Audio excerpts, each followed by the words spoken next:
नमस्कार मित्रों। आप में से बहुत से लोग हैं जो कि मुझसे आग्रह कर रहे हैं कि मैं नासदीय सूक्त को समझाऊं।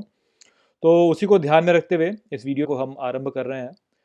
नासदीय सूक्त में 7 श्लोक हैं और इन 7 श्लोकों को मैं एक एक करके समझाऊंगा। तो चलिए पहले श्लोक को समझते हैं।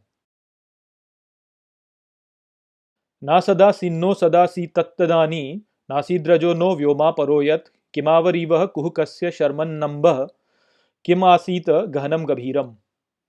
तो मित्रों ये सबसे पहला श्लोक है नासदीय सूक्त का। और यदि आप इसको ऐसे देखते हैं तो यहाँ पर कुछ समझ में नहीं आता, क्योंकि यहाँ पर संस्कृत में बहुत सारी संधियों का उपयोग किया गया है।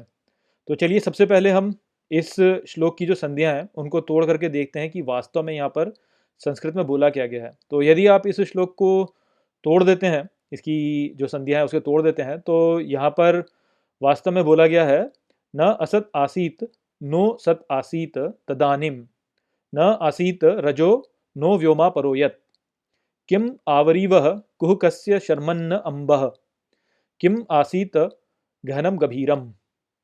तो अब यदि हम इस श्लोक को देखें तो अब हम समझ सकते हैं कि यहाँ पर क्या बोला गया है। तो सबसे पहले बोला गया है न असत आसीत, अर्थात असत नहीं था। नो सत आसीत तदानीम, अर्थात तब सत नहीं था। तो दोनों को यदि जोड़ दें तो बोलता है कि उस समय पर न असत था और न ही सत था। न असीत रजो नो व्योमा परोयत, अर्थात न रजो जो है उसका अर्थ एक रूप में आप देख सकते हैं कि धूल भी होता है, कण भी होता है। तो आप इसको किसी भी रूप में समझ सकते हैं। या तो आप ऐसे बोल सकते हैं कि उस समय पर न तो कण थे और न ही व्योम था, व्योम अर्थात अंतरिक्ष। तो आप या तो ये बोल सकते हैं कि न तो उस समय पर कण थे और ना व्योम था। अब कण को आप किसी भी रूप में समझ सकते हैं। यदि आप आज के रूप में समझना चाहें तो कण जो हो गया वो पार्टिकल्स हो गए। अब यदि पार्टिकल्स के रूप में समझे तो पार्टिकल्स से तो फिर होता है कि जो मैटर है अर्थात पदार्थ। तो रजो से उस रूप से देखा जाए तो बोल सकते हैं कि उस समय ना पदार्थ था और ना व्योम था, अर्थात ना अंतरिक्ष था परोयत। उस रूप में आप देखें तो स्पेस भी बोला जा सकता है। तो आज के समय में यदि देखा जाए तो उस समय पर कण भी नहीं थे और उसके परे जो व्योम है वो भी नहीं था।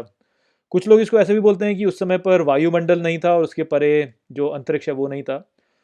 तो आप अपने रूप से समझ सकते हैं। अब यही समस्या वास्तव में संस्कृत के साथ में है कि कई शब्दों के कई अर्थ हो सकते हैं। तो मेरा जो व्यक्तिगत मानना है वो यही है कि रजो का यहाँ पर कणों से संबंध है। और यदि कण देखा जाए तो पार्टिकल्स, पार्टिकल से देखा जाए तो पदार्थ है। तो ना तो पदार्थ था उस समय पर और ना ही स्पेस था, क्योंकि स्पेस में ही पदार्थ पाया जाता है।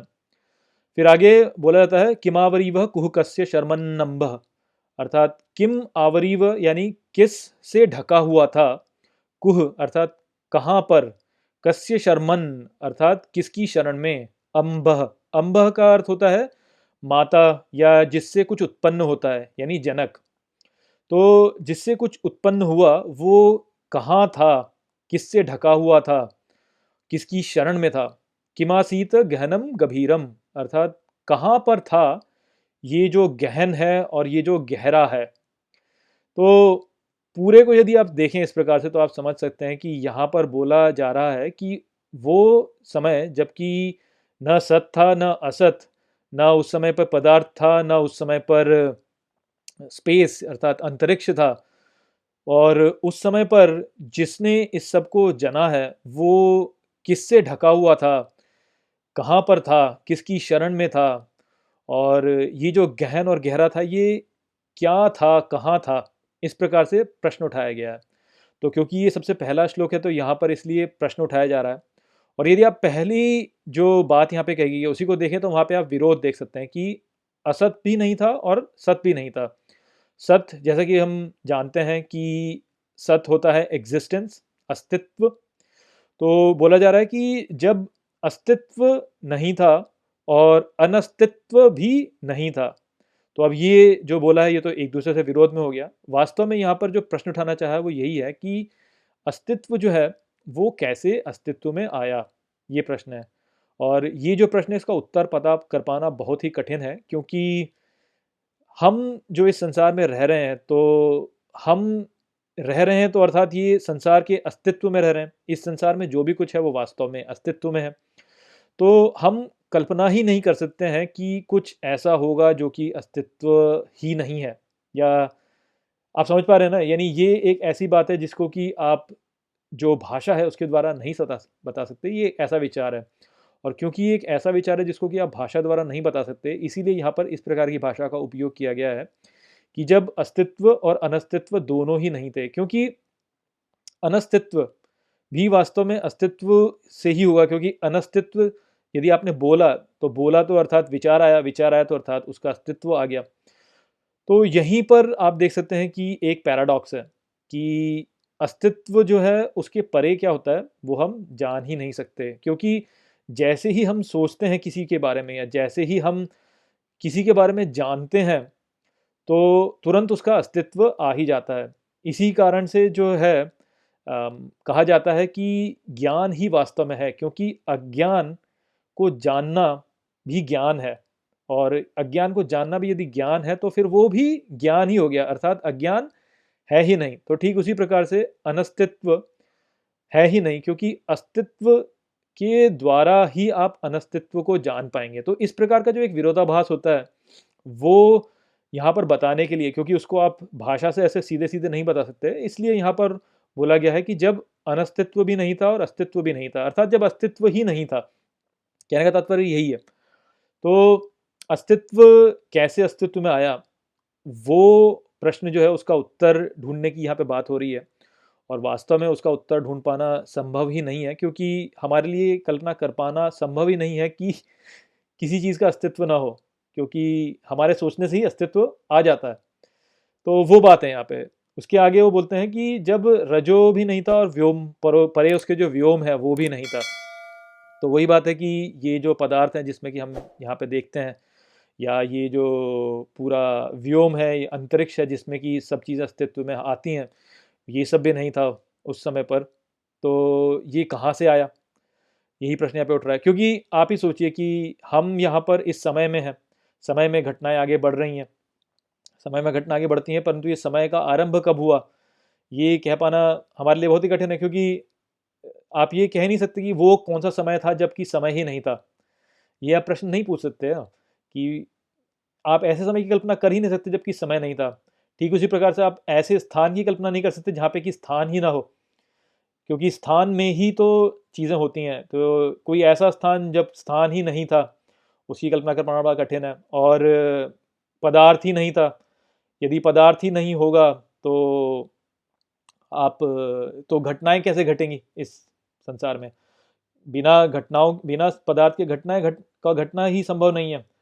तो इस प्रकार की जो प्रश्न है वो यहाँ पे पूछे जा रहे हैं। और इसीलिए फिर आगे वो पूछते हैं कि जिसने इस पूरी अस्तित्व को अस्तित्व में लाया, जो भी वो था वो कहाँ ढका हुआ था, कहाँ था, किसकी शरण में था, ये जो गहरा है, ये जो गहन है, ये कहाँ था, क्या था, उसके बारे में प्रश्न यहाँ पे पूछा जा रहा है।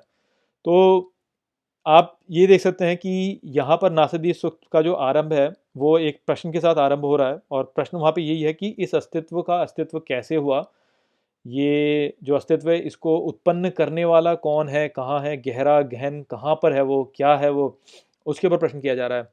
और वास्तव में जो नासदीय सूक्त है वो जो उत्तर आपको प्रदान करता है वो यही प्रदान करता है कि इसको जान पाना हमारे लिए संभव ही नहीं है। किंतु हम केवल कुछ कल्पनाएं कर सकते हैं, ज्ञान को एक स्तर तक जान सकते हैं, और जो अस्तित्व अस्तित्व में आया उसके बारे में जान पाना वास्तव में हमारे लिए संभव ही नहीं है। तो आपने देखा होगा कि अ, हमारे जो परंपरा है उसमें बहुत सारी ऐसी कथाएं दी जाती हैं जो कि बताती हैं कि कैसे इस ब्रह्मांड का निर्माण हुआ। और उसमें जो है ब्रह्मा के बारे में बात होती है, विष्णु के बारे में बात होती है, किंतु ये सारी वास्तव में कहानियाँ ही हैं। यदि आप गहराई से समझें और पूर्ण रूप से यदि समझना चाहें आप उसको, तो उसके लिए आपको नासदीय सूक्त का ही संदर्भ लेना होता है, क्योंकि नासदीय सूक्त ही आपको बताता है कि जो हमारी परंपरा है उसमें जो सबसे गहन सोच है इस संसार के अस्तित्व में आने की, वो यहाँ पे आपके समक्ष प्रस्तुत की गई है। और जो बात यहाँ पर है वो ये वास्तव में यही है कि जो ज्ञान है वो वास्तव में इतना गहरा है और इतना अनंत है कि उस तक पहुँच पाना हमारे लिए संभव ही नहीं है। इसलिए हमें एक खुला मन रखना चाहिए, हमें एक खुले मन के साथ में सोचना चाहिए, इस संसार को देखना चाहिए और ये समझना चाहिए कि जितना भी ज्ञान हमको होता है, वो ज्ञान तब भी सीमित ही रहेगा क्योंकि हम स्वयं ही सीमित हैं। हम इस संसार में हैं और इस संसार के में का जो अस्तित्व है, उसी तक सीमित हैं हम। हम इस संसार के समय तक, इसका जो अंतरिक्ष का जो इसका फैलाव है, वहाँ तक या इस संसार के अस्तित्व तक ही सीमित हैं। इसके परे जाने की हमारे पास संभावनाएँ नहीं हैं और यदि हमें समझना है कि ये सब कहाँ से आया, तो हमें वास्तव में इसके परे जाना होगा। यही प्रश्न है जो कि वास्तव में नासदीय सूक्त में पूरे में पूछा गया है और आप नासदीय सूक्त से ये अपेक्षा नहीं कर सकते हैं कि ये आपको वास्तव में उत्तर देगा। नासदीय सूक्त उत्तर नहीं देता है, ये केवल प्रश्न करता है और कई बार ऐसे प्रश्न होते हैं जिनके कि उत्तर हम प्राप्त नहीं कर सकते, किंतु उन प्रश्नों को जान लेना अपने आप में आपको एक बहुत ही गहरा ज्ञान प्रदान करता है, जिससे कि आपके भीतर की जो हठ धर्मिता है, वो समाप्त हो जाती है और खुलापन जो है वो आपके भीतर आ जाता है। क्योंकि हमारे साथ में समस्या यही है कि हर कोई ये सोचता है कि हमारे पास पूरा ज्ञान है, हम पूरा ज्ञान प्राप्त कर चुके हैं, हमें सब कुछ पता है और दूसरों को भी हम बता देते हैं कि देखो ऐसे है, ऐसे है, ऐसे, परंतु किंतु वास्तविकता यही है कि हमें कुछ भी पता नहीं है और ज्ञानी व्यक्ति वास्तव में वही है जो कि ये जानता है कि उसको कुछ पता नहीं है। यही बात यहाँ पे बताई जा रही है। आगे के श्लोकों में भी कुछ और बातें बताई जाएंगी जो कि एक नया दृष्टिकोण आपके मन में उत्पन्न करेंगी इस संसार को देखने के लिए, जिससे कि आप एक खुला मन समझ सकें, खुले मन से इस संसार को देख सकें और अपने मन को खुला रख सकें। तभी आपके भीतर की जो हठ धर्मिता है वो समाप्त होगी, क्योंकि हठ धर्मिता ही वास्तव में सबसे बड़ी समस्या है हम सब की। आप यदि इस समय पर भी देखें तो लोग बहुत हठ धर्मिता की बातें करते हैं और मैं ये कहूँगा कि ये किसी एक संप्रदाय तक सीमित नहीं है, सभी संप्रदायों में यही होता है। हर व्यक्ति को यही लगता है कि उसको बहुत कुछ पता है और वो संपूर्ण सत्य को जानता है, जबकि वास्तविकता यही है कि हम में से किसी को कुछ भी नहीं पता है। हम ये भी नहीं जानते हैं कि हम वास्तव में कौन हैं। हम केवल कुछ अटकेलियाँ लगाते हैं जिसके आधार पर हम अपने जीवन को जीने का प्रयास करते हैं, किंतु यदि आपको संपूर्ण सत्य जानना है तो आपको ये समझ लेना होगा कि हमारे को वास्तव में कोई ज्ञान नहीं है, वही वास्तव में संपूर्ण सत्य है। न मृत्युरासीत मृतम न तर्हि न रात्र्य अहन आसीत प्रकेतः आनीदवातम स्वधया तदेकम तस्मात् धान्यन्न परः किंचनास। तो मित्रों, ये जो हमारा नासदीय सूक्त है उसका दूसरा श्लोक है। तो चलिए सबसे पहले हम इस श्लोक के अर्थ को समझते हैं। तो इसको सबसे पहले हम तोड़ देते हैं, क्योंकि यहाँ पर बहुत सारी संधियाँ हैं और उन संधियों में कई बार बहुत सी बातें समझ में नहीं आती हैं। तो इसको जब हम तोड़ देते हैं तो ये श्लोक बन जाता है, न मृत्यु आसीत अमृतम न तरहि न रात्र्या अह न आसीत प्रकेत अनिद्वातम स्वधया तत् एकम तस्मात् धान्यन न परह किंचन आस। तो चलिए अब इसको समझते हैं कि यहाँ पर क्या बोला जा रहा है। तो सबसे पहले बोला है, न मृत्यु आसीत अमृतम न तरही, अर्थात उस समय पर न मृत्यु थी और न ही अमरता थी। फिर आगे बोला जाता है, न रात्र्य अह न आसीत प्रकेत, अर्थात न अंधकार था और न प्रकाश था, तो दोनों की ही तब अभिव्यक्ति नहीं थी। फिर आगे बोला जाता है, आनीदवातम स्वधया तदेकम, अर्थात स्वीकारता और त्यागता स्वयं में वो एक। फिर आगे बोला जाता है, तस्मात् धान्यन न परह किंचनास, अर्थात उस बीज से पहले कोई नहीं था। तो ये जो श्लोक है, इसको अब आप यदि पूरे में समझें तो यहाँ पर जो बोला जा रहा है वो यही बोला जा रहा है कि उस समय पर ना तो मृत्यु थी और ना ही अमरता थी। उस समय पर न तो अंधकार था और न ही प्रकाश था, क्योंकि दोनों की ही उस समय पर अभिव्यक्ति नहीं थी। क्योंकि अंधकार जो है वो वास्तव में प्रकाश का ही अभाव है, तो इसलिए आप कह सकते हैं कि उस समय पर प्रकाश नहीं था, और क्योंकि प्रकाश नहीं था इसलिए अंधकार भी नहीं था। और वो फिर बोलते हैं कि एक था केवल उस समय पर, और वो स्वयं में ही स्थित था और स्वयं में ही वो स्वीकारता था और त्यागता था। और वो वास्तव में बीज है, धान्य बोला है, धान्य अर्थात बीज, वही जो था वो बीज है, उससे पहले और कोई नहीं था। तो जैसा कि हम पहले भी जानते हैं कि नासदीय सूक्त जो है वो वास्तव में हमारी सभ्यता का सबसे परिष्कृत रूप है, ये समझने का कि ये जो सारी सृष्टि है इसकी उत्पत्ति कैसे हुई। तो ये भारतीय सभ्यता की सोच है आज के समय में वास्तव में, क्योंकि विज्ञान का प्रभुत्व है और विज्ञान जो है वो इस समय पर मुख्य रूप से पश्चिमी विचारधारा के द्वारा सृजित हुआ है। इसलिए सबसे पहले हमें यहाँ पर अपनी जो दृष्टिकोण है उसको ही थोड़ा ठीक करना होगा, क्योंकि हम इस समय पर ये सोचते हैं कि ये जो ब्रह्मांड है ये कोई एक इकाई है जो कि हमसे भिन्न है, अर्थात ब्रह्मांड अपने आप में स्थित रह सकता है और हम अपने आप में स्थित रह सकते हैं, और हमारे परिवर्तन से वास्तव में ब्रह्मांड में कोई परिवर्तन नहीं होता। इस प्रकार की विचारधारा हम रखते हैं, किंतु धीरे धीरे विज्ञान अब ये पता कर चुका है कि वास्तव में ऐसा नहीं है। जैसे कि हम जानते हैं कि जो हाइजेनबर्ग्स अनसर्टेनिटी प्रिंसिपल है वो ये बोलती है कि आप इस संसार में किसी भी इकाई का जो मोमेंटम है, अर्थात जो उसमें उसका जो चलने की जो उसकी क्षमता है और जो उसकी स्थिति है, उन दोनों को एक साथ आप उसे मेजर नहीं कर सकते हैं आप। अर्थात यदि आप उसकी स्थिति को अनुभव कर लेंगे तो आपको ये नहीं पता होगा कि वो किस गति से चल रहा है। यदि आप उसकी गति को मेजर कर लेंगे तो फिर आप जो है उसकी स्थिति को नहीं बता सकते कि वो वास्तव में कहाँ पर है। और एक और जो आज के समय हम जानते हैं क्वांटम मैकेनिक्स के द्वारा, वो ये है कि जो कोई भी कण है उसमें केवल उसका कण वाला ही रूप नहीं होता, उसके एक तरंग वाला भी रूप होता है, उसकी उसका एक वेव फंक्शन होता है जो कि उसकी प्रोबेबिलिटी को बताता है कि उसकी किसी स्थान पर होने की क्या संभावना है, वो बताता है हमको। और बोला जाता है कि आप किसी भी जो कण है उसकी वेव फंक्शन के आधार पर उसकी उसकी स्थिति को बता सकते हैं, और उसका जो वेव फंक्शन होता है वो प्रोबेबिलिटीज़ के आधार पर निर्भर करता है। और कई बार ऐसा भी होता है कि कोई जो कण है वो एक स्थिति में भी हो सकता है और किसी और स्थिति में भी हो सकता है, और आपको ये नहीं पता होता है कि वो वास्तव में किस स्थिति में है, उसकी स्थिति का आपको पता नहीं होता। अर्थात जो मैं यहाँ पे कहना चाह रहा हूँ आपको मूल रूप से वो ये है कि कोई भी पदार्थ की जो अवस्था है वो इस पर निर्भर करती है कि किसी ने उसे उस अवस्था में देखा कि नहीं देखा।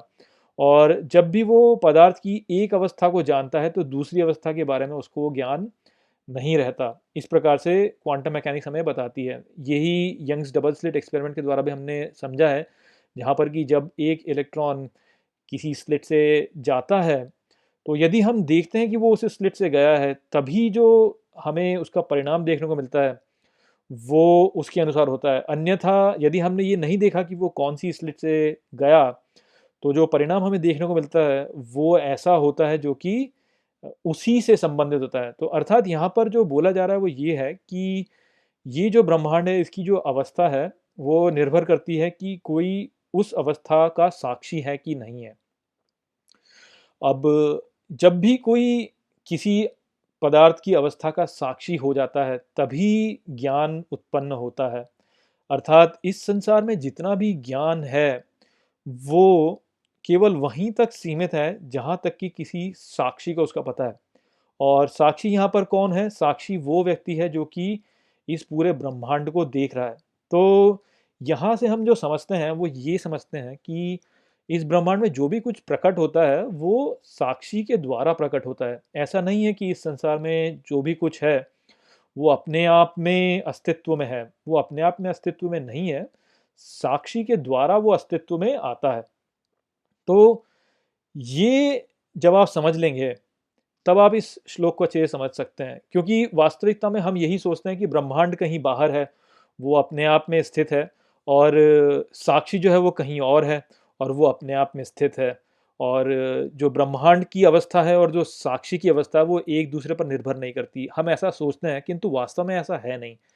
वास्तव में होता ऐसा है कि साक्षी इस ब्रह्मांड को देखता है, तब ब्रह्मांड एक अवस्था में पहुंचता है, उस अवस्था को देख करके साक्षी में परिवर्तन होता है, साक्षी फिर कुछ और देखता है और फिर ब्रह्मांड में उस साक्षी के अनुसार परिवर्तन हो जाता है, और ऐसे ये ब्रह्मांड जो है वे ये आगे बढ़ता हुआ जा रहा है। अर्थात इस ब्रह्मांड का जो व्यक्त होना है वो साक्षी के द्वारा व्यक्त होता है। यदि साक्षी नहीं देखता है तो ब्रह्मांड व्यक्त भी नहीं होता, वो अव्यक्त अवस्था में चला जाता है। और यहाँ पे एक बात और ध्यान में रखिए, यदि सारे के सारे साक्षी अपने ज्ञान को खो देते हैं इस ब्रह्मांड के बारे में, तो ब्रह्मांड पुनः अव्यक्त अवस्था में चला जाता है। अर्थात यदि आपने कुछ खाना खाया 10 वर्ष पहले, तो यदि सब के सब भूल गए हैं कि आपने वो खाना क्या खाया था, तो वो जो सूचना है जो आपने खाना खाया था, वो इस संसार से अब नष्ट हो चुकी है। अर्थात आप ये कह सकते हैं कि अब आपने उस समय पर क्या खाया था, वो एक अव्यक्त अवस्था में चला गया है। तो यदि आप इस रूप से देखते हैं, तो आप ये समझते हैं कि इस ब्रह्मांड में जो भी कुछ है, वो वास्तव में साक्षी के द्वारा ही है। और यदि साक्षी इस ब्रह्मांड को भूलता चला जाए, तो जो भी ब्रह्मांड में व्यक्त हुआ है, वो अव्यक्त होता चला जाएगा। तो इसीलिए हमारी जो परंपरा है उसमें बोला जाता है कि ब्रह्मांड व्यक्त होता है और फिर अव्यक्त हो जाता है, और फिर पुनः व्यक्त होता है और फिर अव्यक्त हो जाता है। तो इस प्रकार से ये व्यक्त अव्यक्त की जो स्थिति है ये चलती रहती है। अब आप ये सोचिए कि जितना भी ज्ञान हमारे पास में है इस समय पे, वो सारा ज्ञान हमारे पास में व्यक्त हुआ है। तो वो जो ब्रह्मांड में इस ज्ञान का व्यक्त होना है, उसी के बारे में यहाँ पे चर्चा की जा रही है। अब आप ये जानिए कि मृत्यु जो है और अमरता जो है, वो भी वास्तव में ज्ञान ही है। और यदि ये ज्ञान है, तो ये भी हमारे समक्ष कभी व्यक्त हुआ होगा, और जब ये व्यक्त हुआ उसके पहले ये व्यक्त नहीं हुआ होगा। तो इसीलिए यहाँ पे बोला जा रहा है कि ना उस समय पर मृत्यु थी और ना उस समय पर अमरता थी, क्योंकि ये दोनों भी विचार हैं जो कि हमारे दृष्टा या हमारे भीतर जो दृष्टा है, जिसको कि ब्रह्म स्वरूप बोला जाता है, उसके भीतर व्यक्त हुआ है। ठीक वही बात जो है वो अंधकार और प्रकाश के बारे में भी लागू होती है कि अंधकार और प्रकाश जो है वो भी वास्तव में व्यक्त हुए हैं। और इसीलिए यहाँ पे बोला जा रहा है कि अंधकार और प्रकाश दोनों की ही अभिव्यक्ति उस समय पर नहीं हुई थी, क्योंकि अंधकार का होना और प्रकाश का होना भी वास्तव में ज्ञान ही है। आप इस प्रकार से सोचिए कि जो ऐसा प्राणी है जो कि प्रकाश के प्रति संवेदनशील नहीं है, उसने उसने प्रकाश को कभी भी देखा ही नहीं, और कभी भी उसने ये पुष्टि नहीं की कि वास्तव में प्रकाश है। तो जब उसने ये पुष्टि की ही नहीं कि प्रकाश है, तो किसी भी दृष्टा ने वास्तव में प्रकाश को देखा ही नहीं। अब यदि उसने प्रकाश को देखा ही नहीं, तो प्रकाश व्यक्त ही नहीं हुआ, और यदि प्रकाश नहीं है तो अंधकार भी नहीं हो सकता, क्योंकि अंधकार जो है वो वास्तव में प्रकाश का ही अभाव है। तो इसलिए ना उस समय पर प्रकाश की अभिव्यक्ति हुई थी, ना उस समय पर अंधकार की अभिव्यक्ति हुई थी, क्योंकि उस समय पर हमारे जितने भी ये इंद्रियां हैं जिनके द्वारा हम इस संसार के साथ में अपना सहयोग सहयोग करते हैं या सहभागिता करते हैं, वो होता ही नहीं था उस समय पे, क्योंकि इंद्रियां ही नहीं थी। फिर उस समय पर क्या था, तो उस समय पर केवल ब्रह्म था जो कि अपने भीतर ही सीमित था, वो अपने आप में ही स्थित था। उसको बाहर किसी और की आवश्यकता थी ही नहीं, वो अपने आप में ही था। उसके पास इंद्रियां नहीं थी, तो वो अपने आप में ही था। आप एक रूप में ऐसे समझ सकते हैं कि जैसे आप जब गहरी नींद में होते हैं, तो गहरी नींद में आप की सारी इंद्रियां जो होती हैं वो शांत हो चुकी होती हैं। अब क्योंकि आपके पास में कोई भी इंद्री नहीं रहती, तो इसलिए आपको कोई अनुभव भी नहीं होता। तो वो जो स्थिति है उसमें आप स्वयं में ही खोए हुए हैं। वही स्थिति की बात यहाँ पे की जा रही है। उस समय पर कुछ भी नहीं है वास्तव में। आपको ना तो किसी बात का ज्ञान है, ना ही किसी बात का अज्ञान है उस समय पर, क्योंकि ज्ञान से ही अज्ञान होता है। ज्ञान अज्ञान क्या है? अज्ञान वास्तव में ज्ञान का ही अभाव है। तो यदि ज्ञान नहीं है तो अज्ञान भी नहीं है। तो उस समय ना तो ज्ञान होता है, ना उस समय पे अंधकार होता है, क्योंकि प्रकाश भी नहीं है। उस समय पर कुछ भी नहीं है, मृत्यु भी नहीं है उस समय पर, क्योंकि उस समय पर ना तो आरंभ है ना अंत है, कुछ है ही नहीं उस समय। तो यही बात यहाँ पे बताई जा रही है कि वो ब्रह्म जो था वो वास्तव में स्वयं में ही स्थित था, और वो स्वयं में ही स्वीकारता और त्यागता था, क्योंकि बाहर कुछ है ही नहीं। तो वो अपने आप में ही स्वीकार रहा है, अपने आप में ही त्याग रहा है। इसको कई बार जो है सांस लेने से भी बोला जाता है कि वो सांस ले रहा था, या वो स्पंदन कर रहा था, ये बोला जाता है। तो वो स्पंदन भी यदि कर रहा है, तो वो अपने आप में ही कर रहा है। वो बाहर कुछ नहीं जा रहा है, उसके बाहर कुछ है ही नहीं। तो इसलिए वहाँ पे बोला जा रहा है कि उस बीज से पहले कोई नहीं था। तो यहाँ पे बीज बोला जा रहा है उसको, क्योंकि वही बीज है जो कि संसार को अस्तित्व में लेके आया। आप उसको इस रूप में भी समझ सकते हैं कि देखिए, आप जितने भी चेतन प्राणियों को इस समय पे देखेंगे तो वो चेतन प्राणी सभी के सभी वास्तव में किसी न किसी बीज से ही उत्पन्न होते हैं। अर्थात मैं, आप सब अपने माता की कोख से जन्म लिए, अपने माता पिता के बीज से आप जन्म लिए, और इसको यदि आप पीछे लेते जाएं लेते जाएं लेते जाएं लेते जाएं तो निश्चित ही आप किसी एक इकाई पर पहुंचेंगे जहां से कि ये पूरा जो सिलसिला है अनुभव करने का वो आरंभ हुआ। तो आप उसी रूप में समझ सकते हैं कि किस प्रकार से हुआ। अब यहाँ पर आप बोलेंगे कि ठीक है, वो तो सबसे पहले जो था वो या तो बैक्टीरिया था या अमीबा था या कुछ भी था, जो भी था, पर वो जो बैक्टीरिया और अमीबा है उसके भीतर भी वो बीज था। जैसे एक बीज होता है जिसको कि आप बोते हैं और उससे एक पूरा वृक्ष निकल के आता है, ठीक उसी प्रकार से वो जो अमीबा था उसके भीतर भी ब्रह्म था, वो बीज था, उसके भीतर वो क्षमता थी कि वो अपने आप को बड़ा कर सके और इस पूरे संसार को जान सके। तो ठीक उसी प्रकार से वो धीरे धीरे धीरे धीरे इवॉल्व हुआ इवॉल्व हुआ इवॉल्व हुआ इवॉल्व हुआ और इवॉल्व होकर आज के समय आप देख सकते हैं कि हम मनुष्यों तक पहुंच गया है। और हम मनुष्यों को इतना ज्ञान है कि हम इस जो पूरे संसार को हमने इतनी बड़े स्तर पर व्यक्त कर दिया है कि हम कई कई प्रकाश वर्षों दूर तक का ज्ञान अब हम अपने पास में रखते हैं इस संसार के बारे में। न केवल उतना ही, हम अपने स्वयं के बारे में भी बहुत सारा ज्ञान रखते हैं, हम अपने मन की सारी क्रियाओं के बारे में बहुत अच्छा सा ध्यान रखते हैं, और हम इस प्रकार से ब्रह्म तक सोच पा रहे हैं जो कि उस बैक्टीरिया के भीतर वो क्षमता नहीं थी, किंतु उसके भीतर वो बीज फिर भी था। और ये बीज जो है ये एक जनरेशन से अगली जनरेशन, एक पीढ़ी से अगली पीढ़ी से वो हस्तांतरित होता गया है। और आप ये भी समझिए कि यदि एक बैक्टीरिया था तो बैक्टीरिया के जो इंद्रियां हैं वो बहुत ही सीमित है, वो केवल अपने आसपास का जो पर्यावरण है केवल वहीं तक ज्ञान रख सकता है। तो वो इस संसार को किस स्तर तक व्यक्त कर पाएगा, वो केवल अपने चारों ओर तक ही उसे व्यक्त कर पाएगा। तो वो इस संसार को केवल उतने ही स्तर तक व्यक्त कर पाएगा जितनी कि उसकी इंद्रियां उसको क्षमता देती हैं। किंतु ये जो बीज है ये धीरे धीरे आगे बढ़ा है, तो इसकी इंद्रियों में विकास हुआ है और इसने अपने चारों ओर के इस पर्यावरण के साथ में एक सहभागिता करते हुए इस पर्यावरण को आगे विकसित किया है। और ऐसे वास्तव में ये जो पूरा संसार है, ये जो पूरा ब्रह्मांड है, ये अस्तित्व में आता गया है। और इस ज्ञान का वास्तव में कोई अंत नहीं है। ये जो ज्ञान है ये कहीं भी दूरी तक जा सकता है, बहुत दूरी तक जा सकता है, और ये कभी अंत नहीं होगा इसका। केवल इतना हो सकता है कि ये जो ब्रह्म है जो कि हम सबके भीतर स्थित है, यही जो बीज है, यही बीज वास्तव में आगे चल के उस स्थिति में जाने लगे जबकि इसका जो ज्ञान है वो फिर से सिकुड़ने लगे।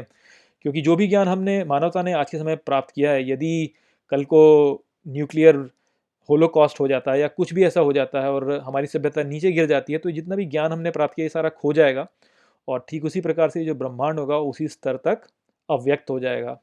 और ये जो प्रोसेस है इसको इन्वोल्यूशन की प्रोसेस बोला है, जो कि स्वामी विवेकानंद भी बोलते हैं और श्री अरबिंदो भी बोलते हैं अपने जो उन्होंने भाष्य लिखे हैं उसमें। तो यही जो होगी ये प्रोसेस ऑफ इन्वोल्यूशन होगी, जिससे कि ब्रह्मांड जो है वापस अव्यक्त अवस्था में चलता चला जाएगा और पुनः अपनी स्थिति में पहुंचेगा, और फिर वहां से फिर वो बढ़ेगा और ज्ञान को बढ़ाता चला जाएगा।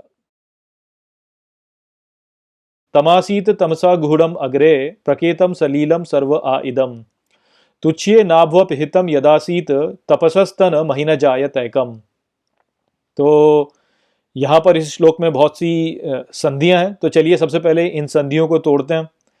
तो जब इन संधियों को तोड़ा जाता है तो ये श्लोक कहता है, तम आसीत तमसा गुहड़म अग्रे प्रकेतम सलीलम सर्व आ इदम तुच्छ्ये नाभु अपहितम यद आसीत तपस अस तन महिन आजायते कम। अब चलिए हम इसको समझते हैं कि यहाँ पर वास्तव में कहा क्या गया है। तो सबसे पहले कहा जाता है तम आसीत तमसा, अर्थात अंधेरा था अंधकार में। उसके आगे बोला जाता है गूढ़म अग्रे प्रकेतम, अर्थात गहरा आगे। प्रकेत जो होता है उसको हम प्रकाश भी कह सकते हैं या प्रकट होना भी कह सकते हैं। तो यहां पर बोला जा रहा है कि गहरा आगे प्रकाश या प्रकट होने के। फिर बोला जाता है सलीलम सर्व आ इदम, अर्थात सलील जो है वो तो जल होता है, तो जल था, आ इदम अर्थात सभी जगहों पर, यहाँ। तो यहाँ पर वास्तव में जो बोला जा रहा है पहली पंक्ति में वो कुछ इस प्रकार से है कि अंधेरा था अंधकार में और वो गहरा था और वो प्रकाश या प्रकट होने से पहले था, और यहाँ पर सभी जगहों पर जल था और ये जो जल था ये अंधेरे में था, अर्थात ये प्रकाशित नहीं था। अब ये जो है इसमें कुछ गहरे अर्थ हैं जो कि मैं आपको आगे समझाऊंगा, पहले मैं आपको इसकी दूसरी पंक्ति समझा देता हूँ। तो आगे बोला जाता है तुच्छे नाभ अपहितम, अर्थात तुच्छे यानी खालीपन बोला जाता है जिसमें कुछ नहीं है। बाद में तुच्छ बोला गया कि जो कुछ भी नहीं है, व्यक्ति, बेकार सा व्यक्ति, उसको तुच्छ बोला जाता है। परंतु इसकी पीछे की जो रूट है आप बोल सकते हैं, या जो इसका धातु है वो वास्तव में है कि खालीपन। तो तुच्छिए अर्थात खालीपन, नाभु जो है वो वास्तव में नाभि है। तो खालीपन की नाभि अपहितम यानी छुपा हुआ, तो खालीपन की नाभि में छिपा। फिर आगे बोला है यदासीत अर्थात जो था, तो खालीपन की नाभि में छुपा जो था। उसके बाद बोला गया है तपस अस, अर्थात तपस तो हो गया गरम, और अस जो है वो वास्तव में होता है जो चमक रहा होता है। तो चमकता हुआ गरम, जिसको आप अग्नि भी कह सकते हैं, क्योंकि वेदों में अग्नि का भी कुछ है और जल का भी कुछ है, तो इसको हम आगे समझेंगे कि क्या है। तो कुछ चमकता हुआ गरम। फिर बोला महिन अजायते कम, महिन अर्थात महान, अजायते यानी जो जन्म नहीं लेता, आ जायते, जायते यानी जन्म लेना, आ जायते यानी जो जन्म नहीं लेता, तो अजायते कम यानी जो जन्म नहीं लेने वाला है वो। इस प्रकार से आप समझ सकते हैं इसको।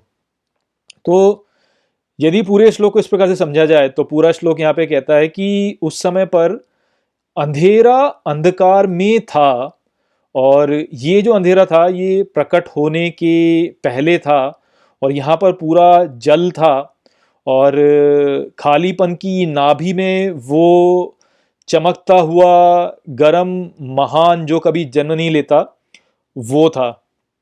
अब इसको यदि आप ऐसे देखें तो इसका कोई अर्थ समझ में नहीं आता, किंतु यहाँ पे रूपकों का उपयोग किया गया है, तो यदि आप उन रूपकों को समझेंगे तब आपको समझ में आता है कि यहाँ पे कहा क्या जा रहा है। तो यदि आप वेदों को देखते हैं तो वेदों में अग्निदेव हैं और वरुण देव भी हैं।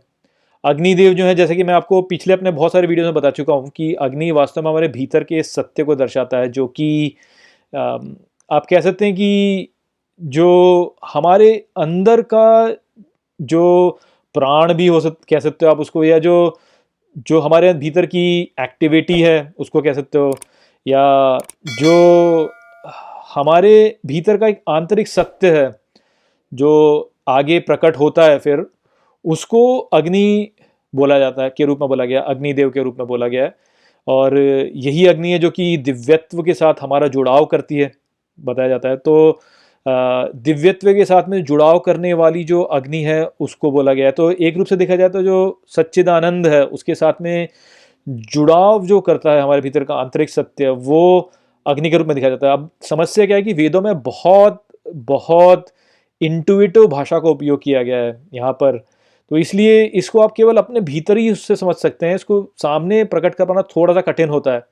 किंतु आप यही सोचिए कि अग्नि वास्तव हमारे भीतरी सत्य को दर्शाता है, और जो जल है वो वास्तव में ज्ञान को दर्शाता है कि ज्ञान, जैसे वरुण देव, मैंने बोला कि वरुण देव जो है वो हमारे ज्ञान के विस्तार को दर्शाते हैं, कि जब हमारा ज्ञान विस्तृत होता है, इस पूरे संसार को जानता है, बाहर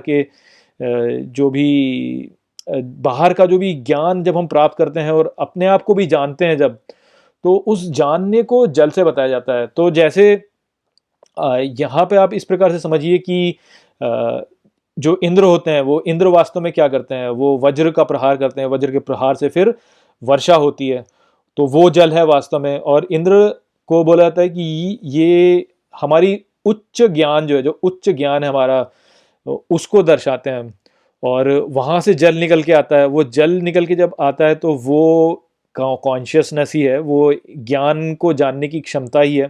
और वो जानने की क्षमता जो होती है जब वो बढ़ती है तो उसी को वरुण देव बताया गया है कि जो सागर को दर्शाता है, कि जो पूरा सागर है, तो बोला जाता है कि आत्मा वास्तव में एक सागर है। तो वो जो ज्ञान जब विस्तृत होकर फैलता है चारों ओर, तो उसको आप सागर में बताएंगे, सागर में उठ रही लहरें बोला जाता है कि हम हैं। जो एक लहर के रूप में एक व्यक्ति बोला जाता है कि वो जो ज्ञान है जब वो प्रकट हुआ, तो वो प्रकट होके एक व्यक्ति में जब प्रकट होता है तो वो एक लहर होती है। तो पूर्ण रूप से यदि यहाँ पे समझा जाए तो जो जल यहाँ पर बताया जा रहा है कि जल था जो कि अंधकार में घिरा हुआ था, प्रकट होने से पहले जल अंधकार में घिरा हुआ था, अर्थात जो हमारी चेतना है जिससे कि हम जानते हैं इस संसार को, हम समझते हैं इस संसार को, वो जो समझ थी वो उस समय पर अंधेरे में थी। तो आप इसी रूप से समझिए कि जब आप सो जाते हैं तो आप सोते हैं और ऐसी गहरी नींद में सो रहे होते हैं कि आप स्वप्न भी नहीं देख रहे हैं, तो आप वास्तव में एक अंधकार में ही होते हैं। तो आपकी जो चेतना होती है वो वास्तव में एक अंधकार में ही होती है, वो उस समय पर एक अप्रकट या अव्यक्त स्थिति में चली जाती है।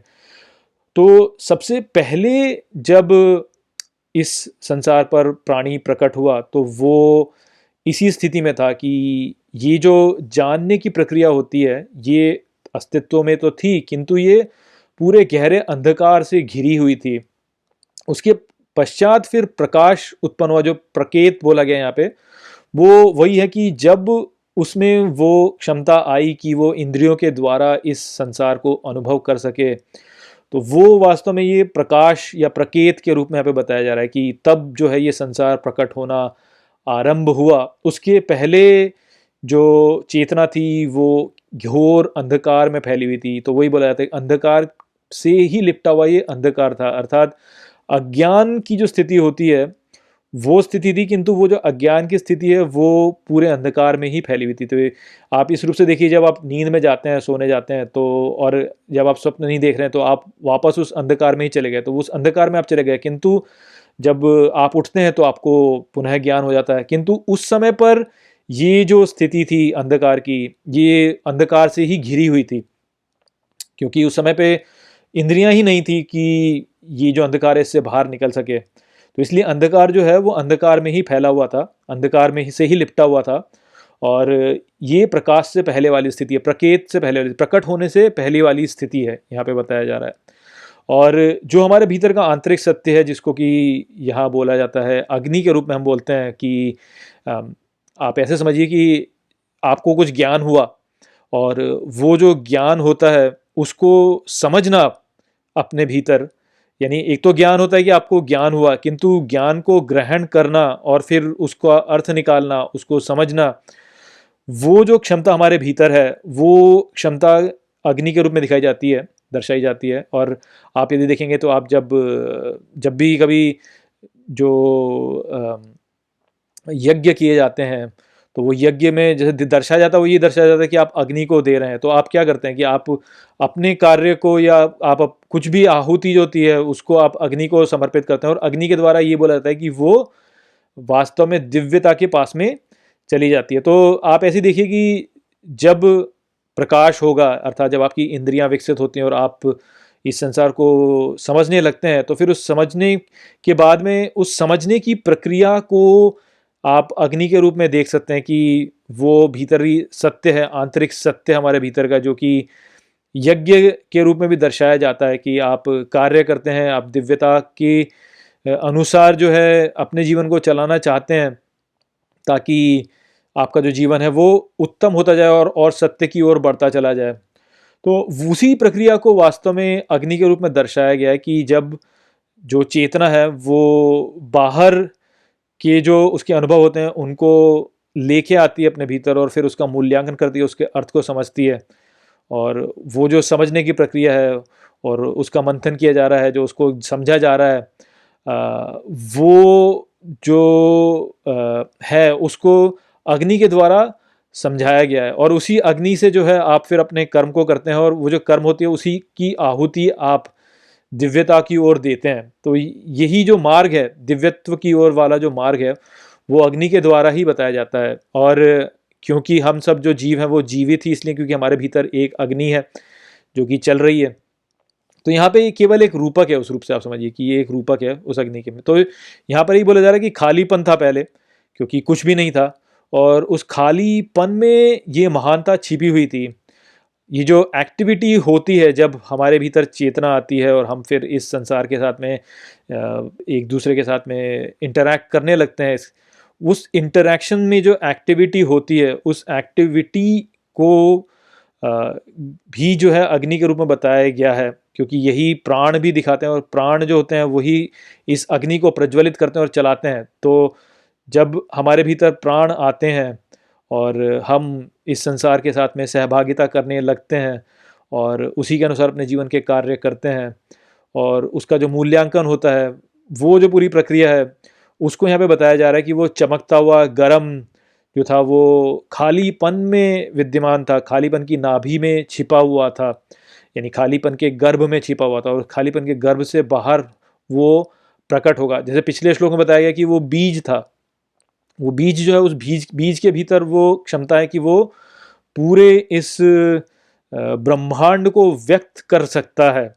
और वो जो व्यक्त करने की जो अवस्था है, तो वो जो बीज से व्यक्त करने की जो पूरी प्रक्रिया है, वो भी आप बोल सकते हैं कि एक रूप से देखा जाए तो यज्ञ ही है और वही इस अग्नि को भी दर्शाता है, जो कि हम सभी के भीतर है और हम सभी के भीतर से ये आगे बढ़ती हुई जा रही है। तो यहाँ पर जो दर्शाया गया वो यही दर्शाया गया है कि सबसे पहले कहा गया कि उस समय पर जल था जो कि प्रकाश में नहीं था, तो यानी वो जो जल था वो अभी उसमें क्षमता है, ज्ञान की क्षमता है, किंतु उस पर कोई प्रकाश नहीं पड़ रहा है, उस पर कुछ भी बाहर का इंद्रियों द्वारा कोई भी संकेत नहीं पड़ रहा था, इसलिए वो जो क्षमता है वो केवल ऐसे अंधेरे में घिरी हुई है और खालीपन वहाँ पर है क्योंकि वो अंधेरे में घिरी हुई है।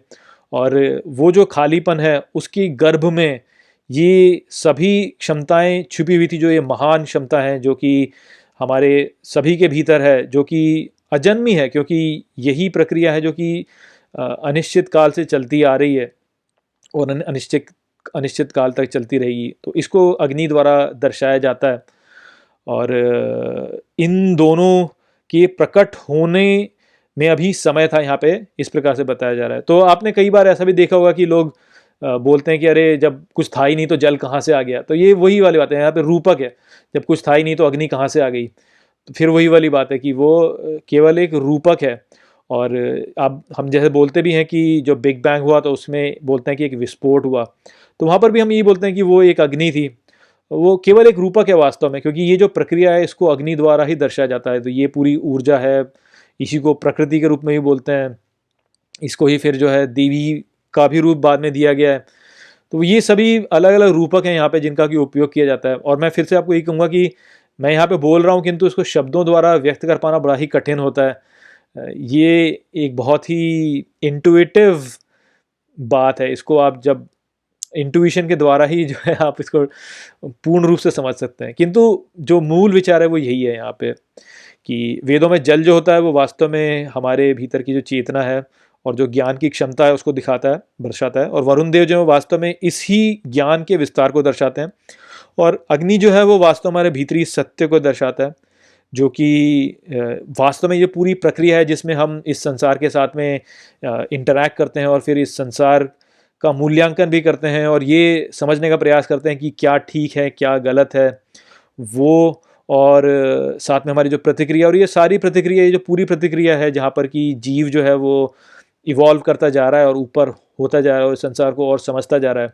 तो ये जो पूरी प्रक्रिया है, इस प्रक्रिया में एक गतिविधि है, वो गतिविधि वास्तव में ऊर्जा को दर्शाती है। ऊर्जा ही जो है वास्तव में गर्मी को दर्शाता है और वो गर्मी ही वास्तव में अग्नि है जो कि यहाँ पे दर्शाई जा रही है। तो यही विचार है यहाँ पर। आशा करता हूँ कि मैंने इसी श्लोक को आपको समझा दिया होगा। ये बहुत ही इंट्यूटिव है और इसको आपको केवल अपने स्तर पर ही समझना होगा। मैं केवल आपको दिशा दे रहा हूँ, मैं केवल आपको पॉइंट कर रहा हूँ उस डायरेक्शन में, ताकि आप इस डायरेक्शन में सोच सकें, किंतु सोचना आपको ही है। ये जो इंट्यूशन है ये आपको स्वयं ही विकसित करना है, तो इसी को प्रज्ञा कहा जाता है।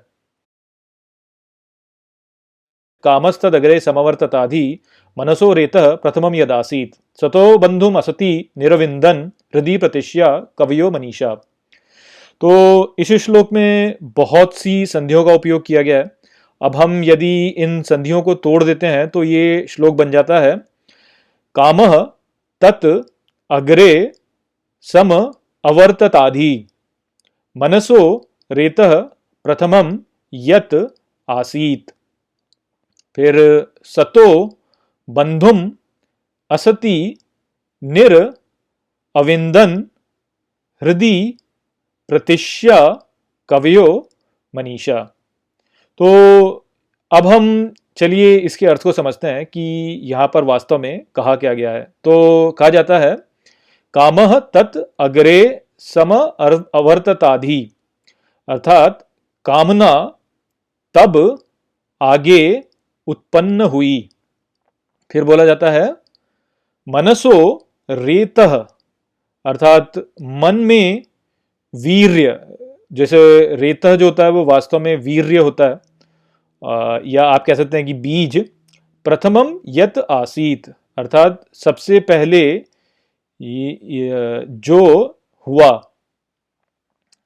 फिर बोला जाता है सतो बंधुम असति निरविंदन, अर्थात सतो यानी सत और असति हो गया असत, तो सत और असत। फिर है बंधुम, अर्थात भाई या साथ में जुड़े हुए बंधु। तो सत और असत दोनों भाई निरविंदन, अर्थात निर जो हो गया बाहर निकलना जो होता है ना, जैसे निर्वाण कहते हैं कि क्या क्या आपके जो इस शरीर से बाहर निकल गया मुक्ति हो गई, तो वो मुक्ति होना। और जो विंदन है अविंदन है यहाँ पे, अविंदन जो होता है वो वास्तव में होता है कि प्रकट होना या व्यक्त होना या किसी का आ जाना, इस प्रकार से। तो सत और असत दोनों भाई साथ में आए या साथ में उत्पन्न हुए, साथ में प्रकट हुए, साथ में व्यक्त हुए। ये दोनों ही वास्तव में भाई हैं जो कि प्रकट हुए। फिर आगे है हृदय, हृदय अर्थात हृदय में। प्रतिष्या यानी जो प्रकट हुआ या प्राप्त हुआ, प्राप्त हुआ कह सकते हैं, ग्रास्पिंग कहते हैं ना कि समझ लिया, प्राप्त कर लिया।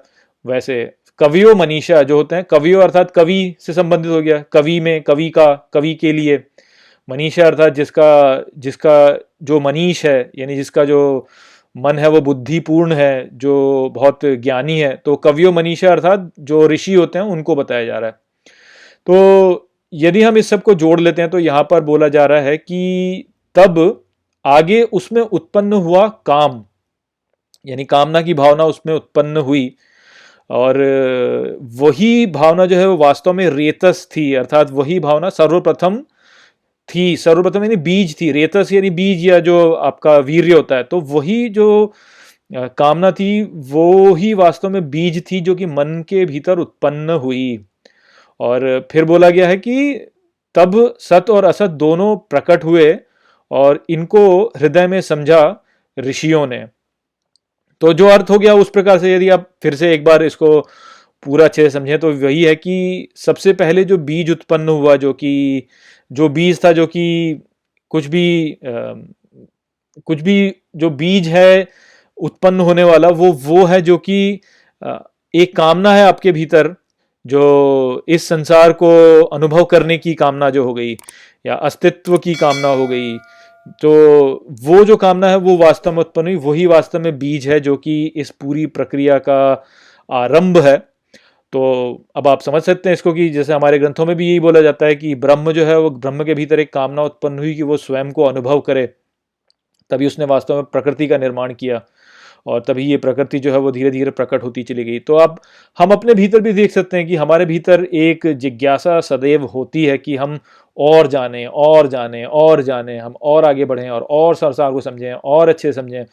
तो जो अज्ञान वास्तव में आरंभ में था, वो अज्ञान जो था वो क्या था, यानी जैसे पिछले श्लोकों में बोला गया है कि वो जो है जो कि अनुभव करता है, जो कि वास्तव में ज्ञान ही है, वो ज्ञान अंधकार से घिरा हुआ था, अंधकार में था और अंधकार जो था वो भी अंधकार में ही घिरा हुआ था। अर्थात वो संपूर्ण अंधकार में था, यानी ज्ञान जो था वो भी अज्ञान में ही घिरा हुआ था। और तब जो है उसके भीतर एक अग्नि थी, जिसको कि मैंने आपको समझाया कि अग्नि वास्तव में भीतरी सत्य है। तो वो ज्ञान को प्राप्त करने वाला जो भीतरी सत्य है वो है। तो वो स्वयं को ही जानना चाहता था। तो ये वही ब्रह्म का स्वरूप है, वो ही स्वयं को जानना चाहता था। तो ये जो कामना है वे बताई जा रही है, वो कामना वही है कि उसके भीतर ये कामना उत्पन्न हुई कि वो स्वयं को जाने, वो प्रकट हो, वो व्यक्त हो और वो व्यक्त होकर के वो सबको जाने। और हमारे भीतर भी वास्तव में यही एक भावना है जो कि सभी के भीतर रहती है कि वो और जाने और जाने। तो यही जो हमारे भीतर की ये कामना है कि हम और जाने, वही वास्तव में हमें बैक्टीरिया से बढ़ा बढ़ा के आज मनुष्यों तक लेकर आई है।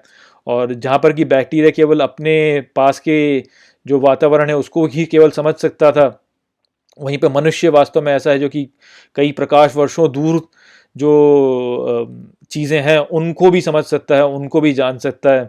और हमें क्या पता कि ज्ञान कहाँ तक है। यदि आप बैक्टीरिया के दृष्टिकोण से देखें तो बैक्टीरिया के लिए उसका जो उसके पास वाला जो पूरा पर्यावरण है वही वास्तव में बहुत सारा ज्ञान है। और हमारे लिए ये कई प्रकाश वर्षों तक की दूरी का जो घटनाक्रम है, जो भी कुछ है, वो हमारे लिए बहुत गहरा ज्ञान है। किंतु किसे पता है कि कितना दूर तक आगे ज्ञान और फैलता है। हम केवल एक स्तर पे यहाँ पर हैं, इस स्तर तक का ज्ञान हम अपने पास में रखते हैं। इस ज्ञान को आगे कितना और आगे बढ़ाना है ये तो कोई जानता ही नहीं है। वास्तव में कहाँ तक हो इस सृष्टि का कोई अंत ही नहीं है, ये तो अनंत है। तो प्रकट करने की जो प्रक्रिया है वो भी अनंत है, कहाँ तक चलती जाएगी किसे पता, बढ़ती जाएगी बढ़ती जाएगी बढ़ती जाएगी। तो ये केवल परिवेश वाली बात होती है कि आप एक सीमा तक अभी जानते हैं, परंतु उसके आगे और कितना और आप जानेंगे वो और बढ़ता चला जाएगा।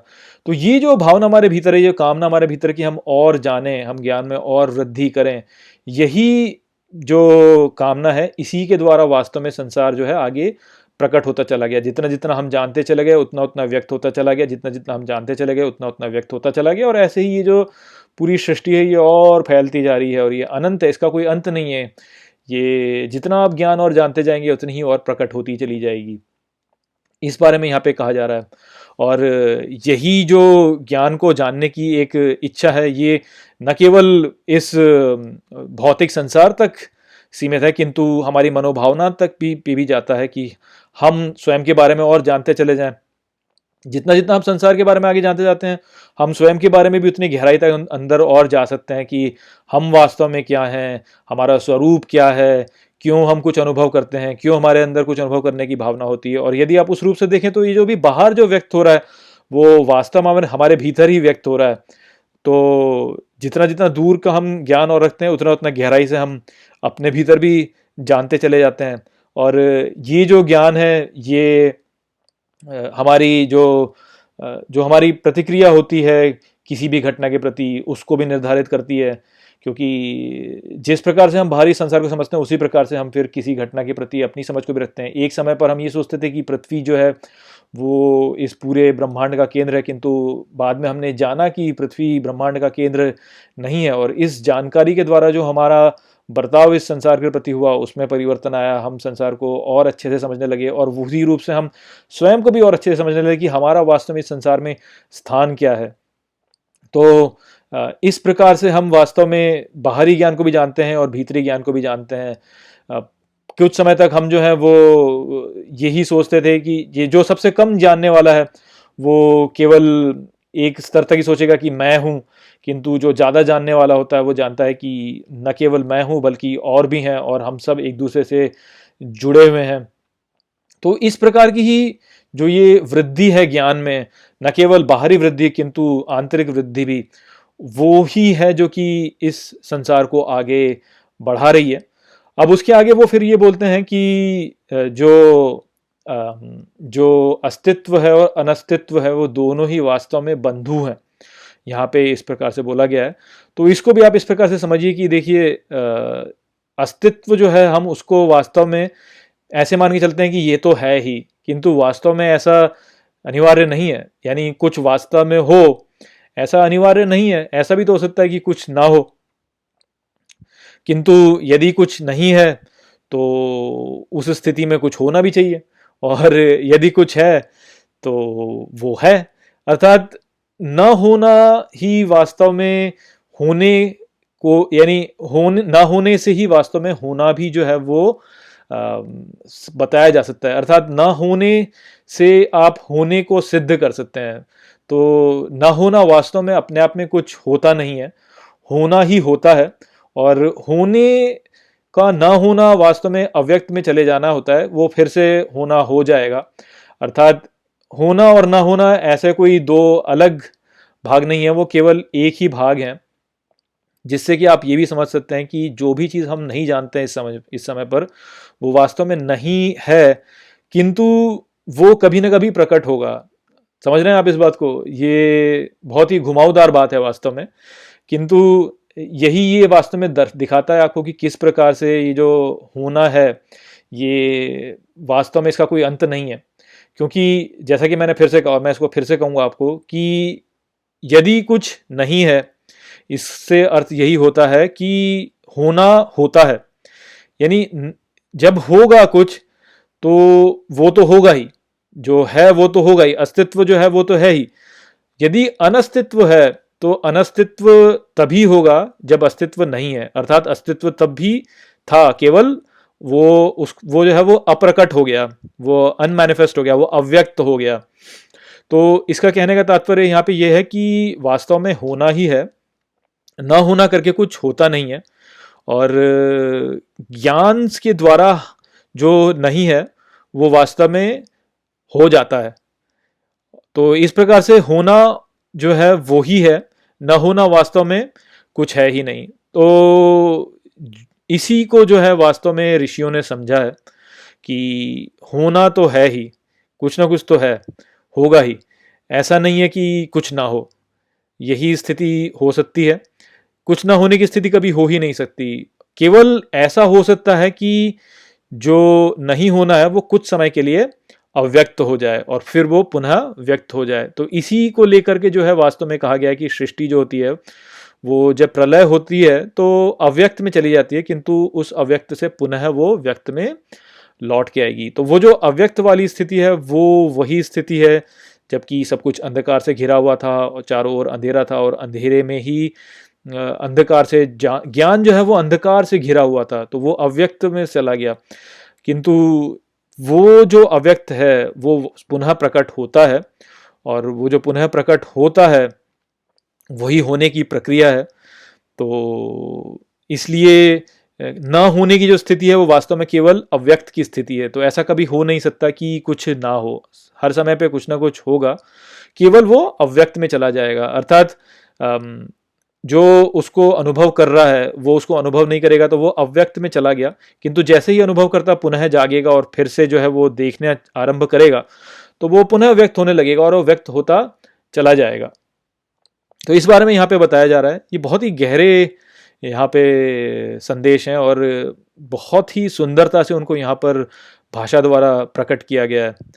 तो वही बताया गया है कि ऋषियों के मन में ये जो विचार था वो प्रकट हुआ, उन्होंने इस बात को समझा कि होना तो होता ही है, वो केवल प्रकट होता है जब उसे कोई देखता है, तभी वास्तव में वो प्रकट होता है। और ये जो सृष्टि है इसका कोई अंत नहीं है, ज्ञान का वास्तव में कोई अंत नहीं है।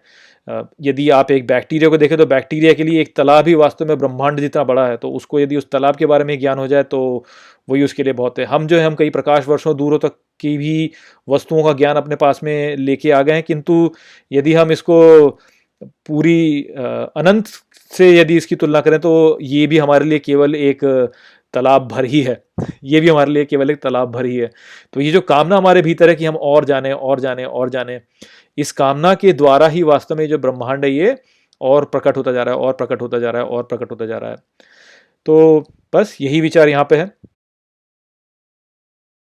तिरश्चीनो विततो रश्मि रेशा मधः स्विदासीत उपरी स्विदासीत रेतोधा आसन महिमान आसंत स्वधा अवस्थात प्रयति परस्तात।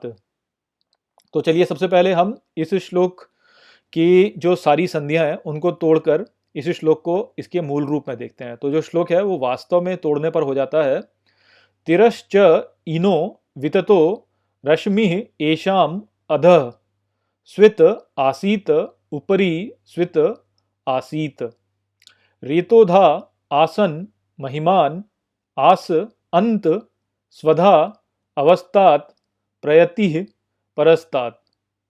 तो अब हम इसको एक एक करके समझते हैं कि यहाँ पर वास्तव में कहा क्या गया है। तो आरंभ में कहा गया है तिरश्च इनो, अर्थात और आर पार उसने या उन्होंने, विततो अर्थात फैलाया, तो बोला जा रहा है और आर पार उसने फैलाया। फिर आगे बोला जाता है रश्मि एशाम, तो रश्मि जो है वास्तव में वो या तो आप इसे बोल सकते हैं कि धागा या स्ट्रिंग जैसे बोलते हैं, या इसको प्रकाश भी बोला जाता है कि प्रकाश की एक किरण जो होती है उसको भी रश्मि बोला जाता है। तो यहाँ पर हम दोनों ही रूप से इसको समझ सकते हैं कि उसने आर पार फैलाया रश्मि को। एशाम है ना, एशाम अर्थात ये सारा या इसको, तो इस सारे रश्मि को उसने आर पार फैलाया। तो इस सारे प्रकाश को उसने आर पार फैलाया या इस धागे को उसने आर पार फैलाया। फिर आगे है अध। अध जो होता है, अध अर्थात नीचे या नीचे की ओर। स्वित अर्थात कदाचित, शायद जो होता है वो है स्वित। आसीत, जैसा कि हम पहले भी जान चुके हैं कि प्रकट हुआ। तो अध स्वित आसीत अर्थात नीचे शायद या कदाचित प्रकट हुआ। फिर बोला गया ऊपरी स्वित आसीत अर्थात ऊपर शायद प्रकट हुआ या ऊपर कदाचित प्रकट हुआ। तो जब धागे को या प्रकाश को फैलाया तो वो नीचे प्रकट हुआ और ऊपर प्रकट हुआ, अर्थात वो सभी जगहों पर प्रकट हुआ। फिर बोला जाता है रेतोधा। रेतोधा का अर्थ हो गया, यहाँ पे दो भाग हैं, एक तो है रेतस और है धा। धा होता है कि रखना या कहीं पे रखना, और रेतस जो हमने पिछले श्लोक में भी देखा कि उसका अर्थ होता है वीर्य। तो वीर्य को रखने वाला, वीर्य को धारण करने वाला, वीर्य को स्थापित करने वाला, वो हो गया रेतोधा। फिर आगे है आसन महिमान। आसन का अर्थ यहाँ पे फिर वही हो गया कि प्रकट होना, आसीत जैसे है ना, आस। आस वास्तव में प्रकट होना होता है। तो आसन महिमान अर्थात जो महिमा से भरा हुआ रूप में जो होता है वो महिमान हो गया, जिसमें बहुत सारी महिमा है, अर्थात जिसमें बहुत सारी शक्ति है, जो बहुत महान है। और आसन है नहीं प्रकट होना, तो बहुत महानता में वो प्रकट हुआ। फिर है आस अंत। आस का जैसे मैंने पहले बोला प्रकट होना, तो फिर वही हो गया आस। और फिर है अंत। अंत का अर्थ होता है बांध देना यहाँ पर, यानी त जो है यहाँ पे उस पे हलंत है, ये पूरा नहीं है। यदि पूरा होता तो अंत का अर्थ होता है कि समाप्त हो जाना, लेकिन यहाँ पे वो हलंत है, आधा त है यहाँ पे, तो उसका अर्थ होता है बांधना, बांध देना। तो आस अंत स्वधा। स्वधा यानी जो स्वयं में है या जो अपने आप में है, अपने आप में ही है, स्वयं में जो है। तो इस पूरे का अर्थ फिर हो जाता है कि उसने प्रकट होने वाला जो है उसने स्वयं को बांध लिया एक रूप में, स्वयं में बांध लिया, उसने स्वयं से उसको बांध दिया अपने आप को। फिर आगे बोला जाता है अवस्थात। अवस्थात अर्थात पहले, पहले, तो सबसे पहले उसने अपने आप को बांध लिया। फिर है प्रयति। प्रयति अर्थात जो आपकी इच्छा शक्ति होती है, जो आपका प्रयोजन है, जो आप करना चाहते हैं, जो आपके मन में कामना है कुछ करने की, उसको बोला जाएगा प्रयति। तो प्रयोजन परस्तात यानी बाद में, तो परस्तात पश्चात, तो पश्चात आया प्रयोजन। तो अब यदि हम इस पूरे श्लोक को देखें तो यहाँ पर बोला गया है कि उसने आर पार अपने धागे को फैला दिया या अपने प्रकाश को फैला दिया, और कदाचित नीचे भी फैलाया, ऊपर भी फैलाया, सभी स्थानों पर उसने उसे फैला दिया। और वो जो वीर्य स्थापित करने वाला था वह महानता के रूप में प्रकट हुआ, और उसने स्वयं को बांध लिया सबसे पहले, और उसके पश्चात बांधे हुए रूप में प्रकट होने के पश्चात उसमें कामना या उसमें प्रयोजन आया। तो मुझे लगता है कि ये वाला जो श्लोक है ये आपको सीधे सीधे समझ में आ जाना चाहिए, क्योंकि यहाँ पर जो बोला जा रहा है वो यही बोला जा रहा है कि ये जो प्रकाश है, प्रकाश क्या होता है? देखिए, जब हम जानते नहीं हैं कुछ भी, जब हम बेहोश होते हैं तो हमारे सामने अंधेरा होता है, और जब हम जानने लगते हैं, जब हमारे भीतर चेतना आ जाती है तो प्रकाश हो जाता है, तो हमें दिखने लगता है, तो वो प्रकाश होता है। तो यहाँ पे जो अंधकार है और जो प्रकाश है वो वास्तव में चेतना और अवचेतना ही है, कि जब हम कुछ अनुभव कर रहे होते हैं तो तब उस समय पर प्रकाश है, और जब हम कुछ अनुभव नहीं कर रहे होते हैं तो उस समय पर अंधकार है। तो यहाँ पे उन्होंने बोला कि उसने फिर प्रकाश को चारों ओर फैला दिया, अर्थात वो अस्तित्व ले आया, वो फिर अनुभव करने लगा, वो अनुभव करने लगा। क्योंकि पहले क्या बोला गया? पहले बोला गया है कि वो अंधकार के अंधकार में घिरा हुआ था, ये जो पूरा जल है। और जल को भी हमने बोला कि वो भी वास्तव में क्या है? वो भी वास्तव में हमारे ज्ञान के फैलाव को दर्शाता है। जो वरुण देव हमारे ज्ञान के फैलाव को दर्शाते हैं, तो जो जल है वो वास्तव में ज्ञान ही है। इसी को यदि आप देखें तो जब इंद्र होते हैं तो वो वर्षा करते हैं, तो वो भी वास्तव में क्या है कि ज्ञान को भेजते हैं वो। या आप देखते हैं कि सरस्वती नदी है, नदी बहती है, बह के ज्ञान आता है, तो वो नदी का जो बहने का है तो वो ज्ञान आने का ही वहाँ पर है। तो इसलिए जल को जो है वो ज्ञान के रूप में दर्शाया जाता है कि जब ज्ञान आता है। और प्रकाश जो होता है वो भी वास्तव में ज्ञान को अनुभव करने वाली बात होगी कि जब आप ज्ञान आया और ज्ञान को अनुभव किया तो प्रकाश से ही आप अनुभव करोगे उसको। तो यहाँ पे ये जो रूपक भाषा है वहाँ पे आपको यही बताया जा रहा है कि तब उसने फिर अनुभव करना आरंभ किया, ऊपर नीचे सब स्थानों पर उसने अनुभव करना आरंभ किया। उसने इस पूरे ब्रह्मांड में अनुभव करने की जो क्षमता है उसको फैलाया और फिर अनुभव करना आरंभ किया उसने, ये बोल रहे हैं वहाँ पे। और वो वीर्य को स्थापित करने वाला है, अर्थात जो बीज है, ये बीज वास्तव में सभी के भीतर स्थित है। हम सभी जो होते हैं वास्तव में वीर्य के द्वारा ही तो उत्पन्न होते हैं। हमारे माता पिता जब संभोग करते हैं तो वो जो संभोग की प्रक्रिया है उसी से हर जीवित प्राणी ऐसे ही उत्पन्न होता है, किसी न किसी संभोग की प्रक्रिया से। तो वहाँ पे वीर्य ही होता है, उसी वीर्य को यहाँ पे दर्शाया जा रहा है। तो वीर्य स्थापित करने वाला जो है वो महानता में प्रकट हुआ, उसने स्वयं को बांधा, अर्थात उसने स्वयं को यहाँ पे इस संसार में जो भी पदार्थ हैं उनके साथ में स्वयं को बांधा, अपने आप को सीमित किया। और उस सीमित के रूप से उसने फिर अनुभव किया, और अनुभव करके उसके भीतर जब वो सीमित हुआ तब उसने अपने भीतर ये जो इच्छा वाली भावना है उसको उत्पन्न किया। तभी इच्छा वहाँ पे उत्पन्न हुई। पहले सीमित हुआ वो और फिर उसमें इच्छा उत्पन्न हुई। तो यहाँ पे जो बोला गया रहा है वो क्या है, फिर अब आप ठीक से इसको पूरे रूप से समझ सकते हैं कि यहाँ पे यही बताया जा रहा है कि वो जो अनुभव करने वाला है उसने प्रकाश द्वारा अनुभव करना आरंभ किया। तो उसने रश्मि को स्थापित किया सब जगहों पे, उसने प्रकाश को स्थापित किया, उसने अपने धागे को सब जगह पर वो लेके गया, आर पार उसने सब जगह फैला दिया। अर्थात उसने अनुभव करने की जो ये हमारी क्षमता है उसको सब जगह पर फैला दिया। उसको फैलाकर वो प्रकट हुआ सब जगहों पर, ऊपर नीचे सब जगहों पर वो प्रकट हुआ। वीर्य को स्थापित करने वाला फिर स्वयं को सीमित किया उसने, और स्वयं को सीमित करके वो पदार्थ से जुड़ गया, अर्थात प्राणी तब आए। और प्राणियों के आने के पश्चात फिर उनमें इच्छा उत्पन्न हुई। और अब ये जो इच्छा है यही वास्तव में इस पूरे संसार को आगे बढ़ाती जा रही है। अब आप यहाँ पे थोड़ा सा भ्रमित हो रहे होंगे, आप कह रहे होंगे अरे यदि ऐसा है तो जो ये पूरा यूनिवर्स बना है ये तो इतना लंबे दूरी तक है, आप ये कैसे कहते हैं कि वो जो संसार है वो केवल इच्छा जो अनुभव करता है उसी तक सीमित है, ऐसा नहीं बोले। तो वो इसीलिए क्योंकि हम वास्तव में जिस प्रकार से सोचते हैं, हम ये सोचते हैं कि हम इस संसार में, हम इस प्रकार से नहीं सोचते कि ये संसार हमारे भीतर है। यदि आप इस प्रकार से सोचेंगे कि संसार हमारे भीतर है तो आप यही कहेंगे कि यहाँ से इतने प्रकाश वर्ष दूर जो भी कुछ है वो भी वास्तव में हमारे भीतर ही है, और हमारे अनुभव द्वारा ही वास्तव में वो प्रकट हो रहा है। तो यदि आप उस तरीके से देख सोचते हैं इसको, तब आपको ये जो पूरी बात यहाँ पे कही जा रही है वो समझ में आती है अच्छे से, कि सब जगह पे फैल गया, अर्थात ये जो पूरा संसार है हमारे भीतर ही है, अनुभव करने वाले के भीतर ही ये पूरा संसार है। तो उस रूप से जब आप देखेंगे तो आप इसको उल्टे रूप से समझेंगे, तब आप समझ पाएंगे वास्तव में कि वो जो आकाश गंगा है जो कि हमसे कई प्रकाश वर्ष दूर है वो भी वास्तव में हमारे भीतर ही है। यदि हम स्वयं को ब्रह्म के रूप में समझते हैं और हम ये मानते हैं कि ये जो पूरा संसार है ये वास्तव में ब्रह्म के भीतर है और हम वास्तव में ब्रह्म ही हैं, और हमारे अनुभव करने के द्वारा वास्तव में ये पूरा संसार अस्तित्व में आ रहा है, तो उस स्थिति में यदि आप उस प्रकार से समझेंगे तो आप समझ पाएंगे वास्तव में कि यहाँ पे जो बोला गया है वो कितना गहरा है वास्तव में, कि ये जो संसार है ये हमारे भीतर से ही उत्पन्न होता जा रहा है और बाहर होता चला जा रहा है। और ये जो इच्छा है हमारे भीतर की हम और जाने, हम और जाने, हम और जाने, उसी के द्वारा वास्तव में ये संसार में विस्तार हो रहा है। और आप ब्रह्मांड को दूर दूर तक समझते जा रहे हैं, दूर दूर तक इसको और प्रकट करते जा रहे हैं। तो हमारे द्वारा ही वास्तव में वो प्रकट होता जा रहा है इस प्रकार से। आरंभ में केवल एक छोटे से भाग से प्रकट हुआ, जहाँ पे कि एक बैक्टीरिया ने केवल अपने चारों ओर वाले जो पर्यावरण उसी को देखा और उसने उसी को वहीं तक उसने संसार को सीमित किया। उससे जब वो बड़ा हुआ तो उसने अपने पूरे तालाब को समझा, उसके पश्चात वो और बड़ा हुआ तो उसने और समझा, उसने और बड़ा हुआ तो और समझा, और चीज़ों को प्रकट करके लाया। और उससे प्रकट करते करते वो जो इच्छा थी जानने की कि मैं और जानूँ, मैं और जानूँ, और मैं और जानूँ, और मैं स्वयं को भी जानूँ, उसी ज्ञान की प्रक्रिया से ये पूरा ब्रह्मांड वास्तव में फैलता चला गया।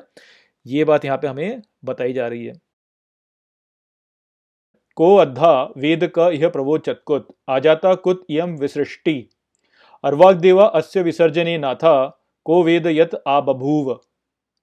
तो यहाँ पर कुछ संधियां हैं, उनको हम पहले समझते हैं श्लोक को समझने से पहले। तो यदि हम इन संधियों को हटा देते हैं तो ये श्लोक हो जाता है को अद्धा वेद क इह प्रवोचत कुत आजाता कुत यम विसृष्टि अर्वाग देवा अस्य विसर्जनेन आथा को वेद यत आ बभूव।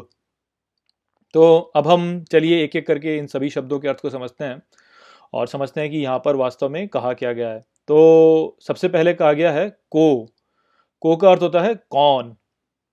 अध्वा का अर्थ होता है निश्चित रूप से, सर्टेनली। तो कौन निश्चित रूप से, को अद्धा।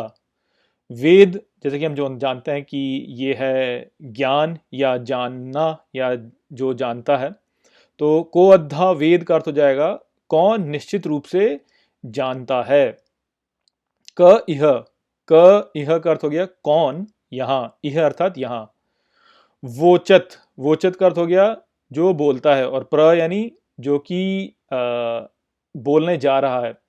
तो प्रवोचत का अर्थ हो जाएगा कि जो कह सकता है, जो कह सकता है, क्योंकि प्र जो होता है वो पोटेंशियल होता है और वोचत होता है बोलना। तो कौन कह सकता है।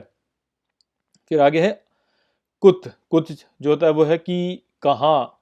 आ जाता अर्थात आया या प्रकट हुआ। तो कुत आ जाता यानी कहाँ से आया या कहाँ से प्रकट हुआ। इयम, इयम का अर्थ होता है ये सब, और विसृष्टि जो है वो है निर्मित होना, निर्माण करना। तो को अद्धा वेद अर्थात कौन निश्चित रूप से कह सकता है या जानता है। क यह प्रवोचत, कौन यहाँ पर कह सकता है। कुत आ जाता, कहाँ से आया। कुत इयम विसृष्टि, कहाँ से ये सब कुछ निर्मित हुआ, प्रकट हुआ। आगे बोला गया है अर्वाग। अर्वाग देवा अर्थात अर्वाग होता है पहले, आगे, आगे होना, और देवा यानी देव। तो अर्वाग देवा अर्थात देवों से पहले या देवों के आगे। अस्य, अस्य यानी इसका। विसर्जनेन, विसर्जनेन यानी कि जिसका विसर्जन होना। विसर्जन क्या यानी जो आप बहा देते हैं या जो आप फैला देते हैं उसको। तो देवों से पहले इसका विसर्जन हुआ। और विसर्जनेन क्योंकि यहाँ पे एन है तो इसका मतलब विसर्जन ने, यानी ये इंस्ट्रूमेंटल है कि विसर्जन के द्वारा। तो देवों के पहले विसर्जन द्वारा, बहाव द्वारा, फैलाव द्वारा। फिर आगे है आथा को। आथा यानी अतः, आथा यानी अतः, जैसे, इसलिए, अतः। को फिर से मैंने बोला कौन। वेद यानी जानता है या जानना। यत, यत यानी कि ये या जो। आबभूव अर्थात आबभूव का अर्थ होता है बांध देना या प्रकट कर देना। तो अर्वाग देवा अस्य विसर्जने नाथा अर्थात देवों के पहले इसके विसर्जन द्वारा। आथा को अतः कौन। वेद यत आबभूव अर्थात जानता है ये बंधन का प्रकट होना, इस बंधन का प्रकट होना या इसका प्रकट होना, इसका मैनिफेस्ट होना। तो यहाँ पर वास्तव में एक अज्ञान की बात यहाँ पे कही जा रही है। तो यदि आप इसको पूरे को आप समझे तो वो वही बोलता है कि कौन निश्चित रूप से ये जान सकता है कि ये जो सब कुछ जो है, ये सारी जो सृष्टि है, इस सब का जो ये निर्माण है, ये कहाँ से आया, ये वास्तव में कौन जान सकता है। देवों के पहले ही इसका विसर्जन हो चुका है, और इसलिए कोई भी ये नहीं जान सकता कि ये सब कुछ वास्तव में कैसे प्रकट हुआ। तो जो बात यहाँ पे बोली जा रही है वो यही है कि हालांकि हमने बताया, यानी पिछले श्लोकों में पहले से लेके छठे श्लोकों तक बताया गया है कि कैसे वो प्रकट हुआ, कैसे जल जो था वो अंधेरे के में अंदर था, और एक बीज था, वो बीज जो था वो वास्तव में फूला, प्रकट हुआ, और उसके भीतर एक कामना उत्पन्न हुई। उस कामना हुई कि वो स्वयं को जाने, इसलिए वो बीज जो है उससे ये पूरा ब्रह्मांड उत्पन्न हुआ। अग्नि प्रकट हुई, अग्नि के द्वारा जो सत्य का ज्ञान होता है वो प्रकट हुआ। और फिर ये बताया गया कि जो वो बीज था वो उसके भीतर कामना उत्पन्न हुई, और कामना के पश्चात वास्तव में वो स्वयं को बांधा उसने, और स्वयं को बांध करके वो इस पूरे सृष्टि को में प्रकट हो गया। तो वो जो सब कुछ मैंने आपको पिछले श्लोकों में बताया है, वो उसको लेकर के अब यहाँ पर जो है एक शंका का भाव उत्पन्न किया जा रहा है, और ये कहा जा रहा है कि वैसे तो हमने ये बताया कि इस प्रकार से प्रकट हुआ, किंतु फिर भी कोई भी निश्चित रूप से नहीं कह सकता कि ये सब कुछ वास्तव में कैसे प्रकट हुआ। तो ये जो यहाँ पे बात कही गई है, इसी को अज्ञान जो दर्शन है वो भी बोलता है, जिसको कि बोलते हैं कि क्रिटिकल थिंकिंग, कि जो भी आप सोच रहे हैं, जो भी विचार आप सोच रहे हैं, उस विचार को भी आप पूर्ण रूप से सत्य नहीं मानते हैं, उसके ऊपर फिर भी एक थोड़ी सी जगह छोड़ देते हैं, ये इसके लिए कि अ, संपूर्ण ज्ञान हमारे पास में नहीं हुआ है, अभी आगे का के ज्ञान की हमें और आवश्यकता है। तो वही यहाँ पे बेसिकली बोला जा रहा है कि निश्चित रूप से हम नहीं बोल सकते, ये हमारा अनुमान है। ऐसा संभावना है कि ऐसे ही हुआ होगा कि एक बीज जो था वो उत्पन्न हुआ, उसके भीतर एक कामना उत्पन्न हुई, और कामना उत्पन्न करके वो उसने स्वयं को बांध लिया, और स्वयं को बांध करके जो है फिर उसने इस संसार को देखना आरंभ किया, और जैसे जैसे वो अनुभव करता गया वैसे वैसे जो संसार है ये और प्रकट होता चला गया, और प्रकट होता चला गया, और उसी प्रकार से जो है वो जो बीज था वो भी स्वयं से फलता फूलता गया और बड़ा होता चला गया, और ज्ञान उसके पास में आता चला गया। इसका जो एक चित्र है वो हमें एक वृक्ष के रूप में भी बताया जाता है कि जब आपने बीज बोया तो बीज की जड़ें नीचे की ओर फैली, और उसका जो पूरा वृक्ष था वो बाहर की ओर निकल के आया। तो वो वास्तव में क्या था, वो बीज जो था वो पोटेंशियल था, उसके भीतर उस पूरे वृक्ष को प्रकट कर देने की क्षमता थी। तो वैसे जो है वो छोटे से बीज से ये पूरा का पूरा ब्रह्मांड वास्तव में प्रकट हुआ है।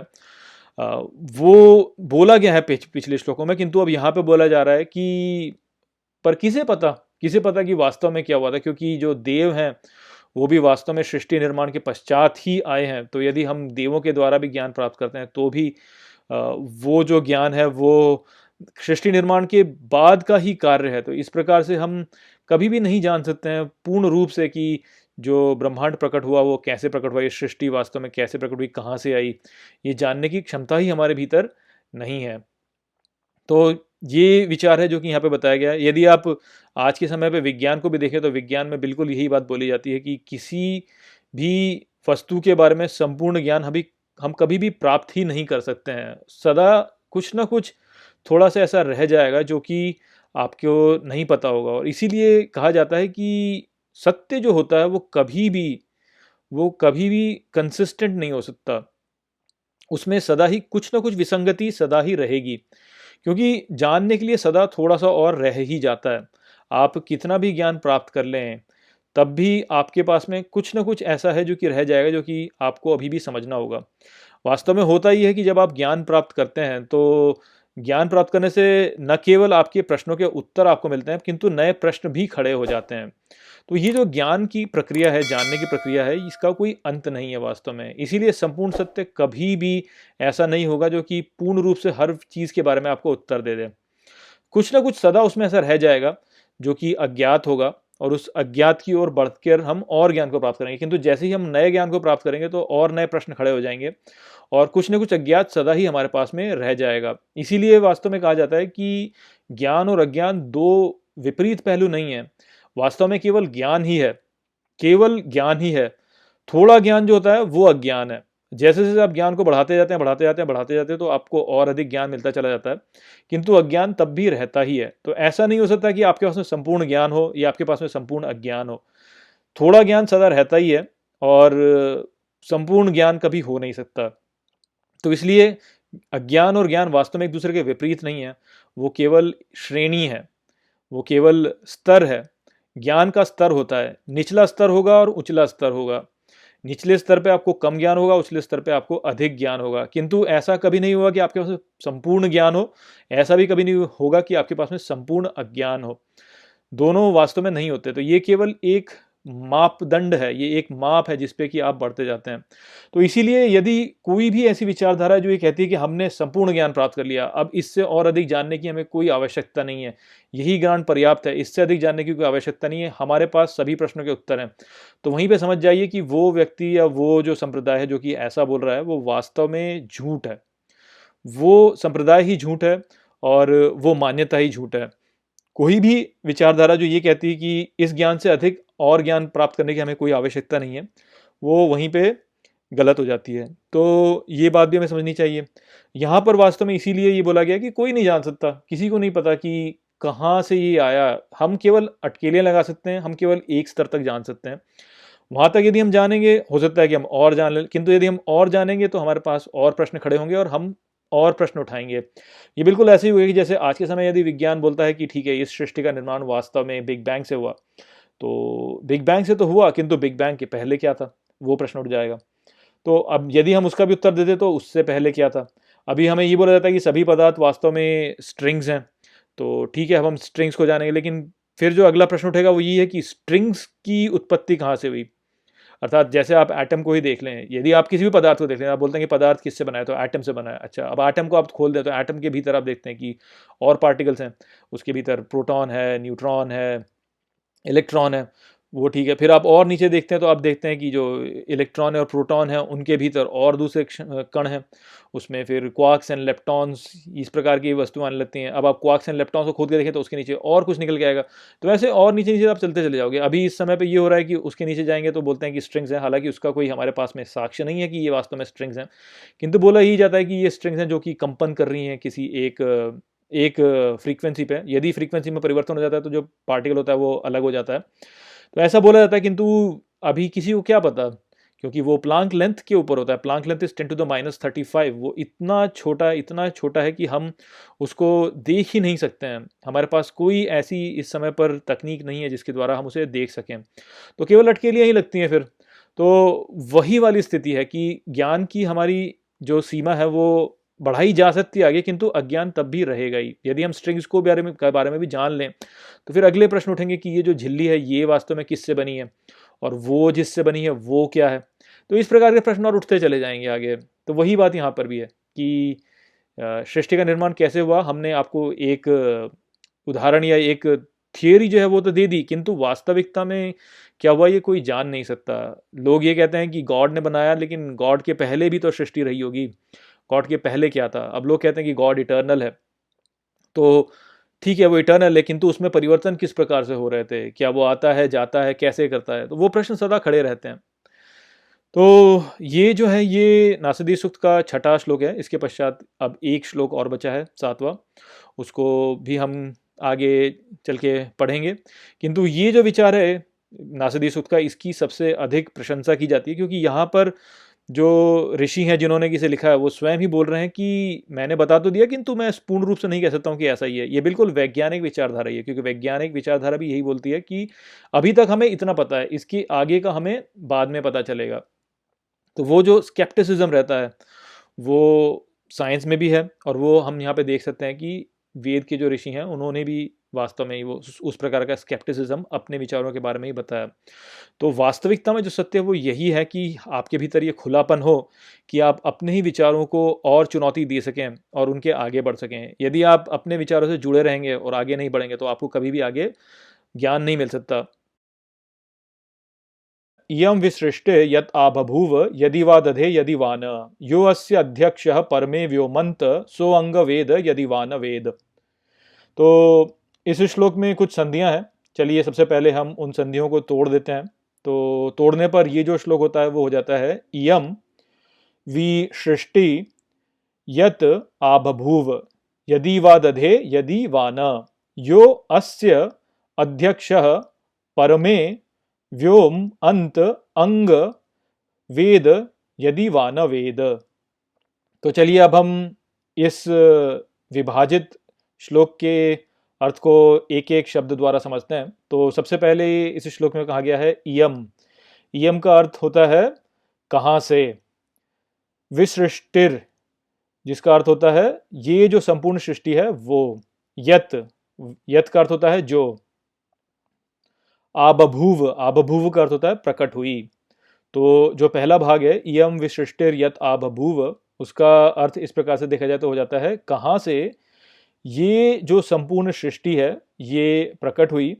फिर आगे कहा गया है यदि, यदि का अर्थ तो हम सभी जानते हैं।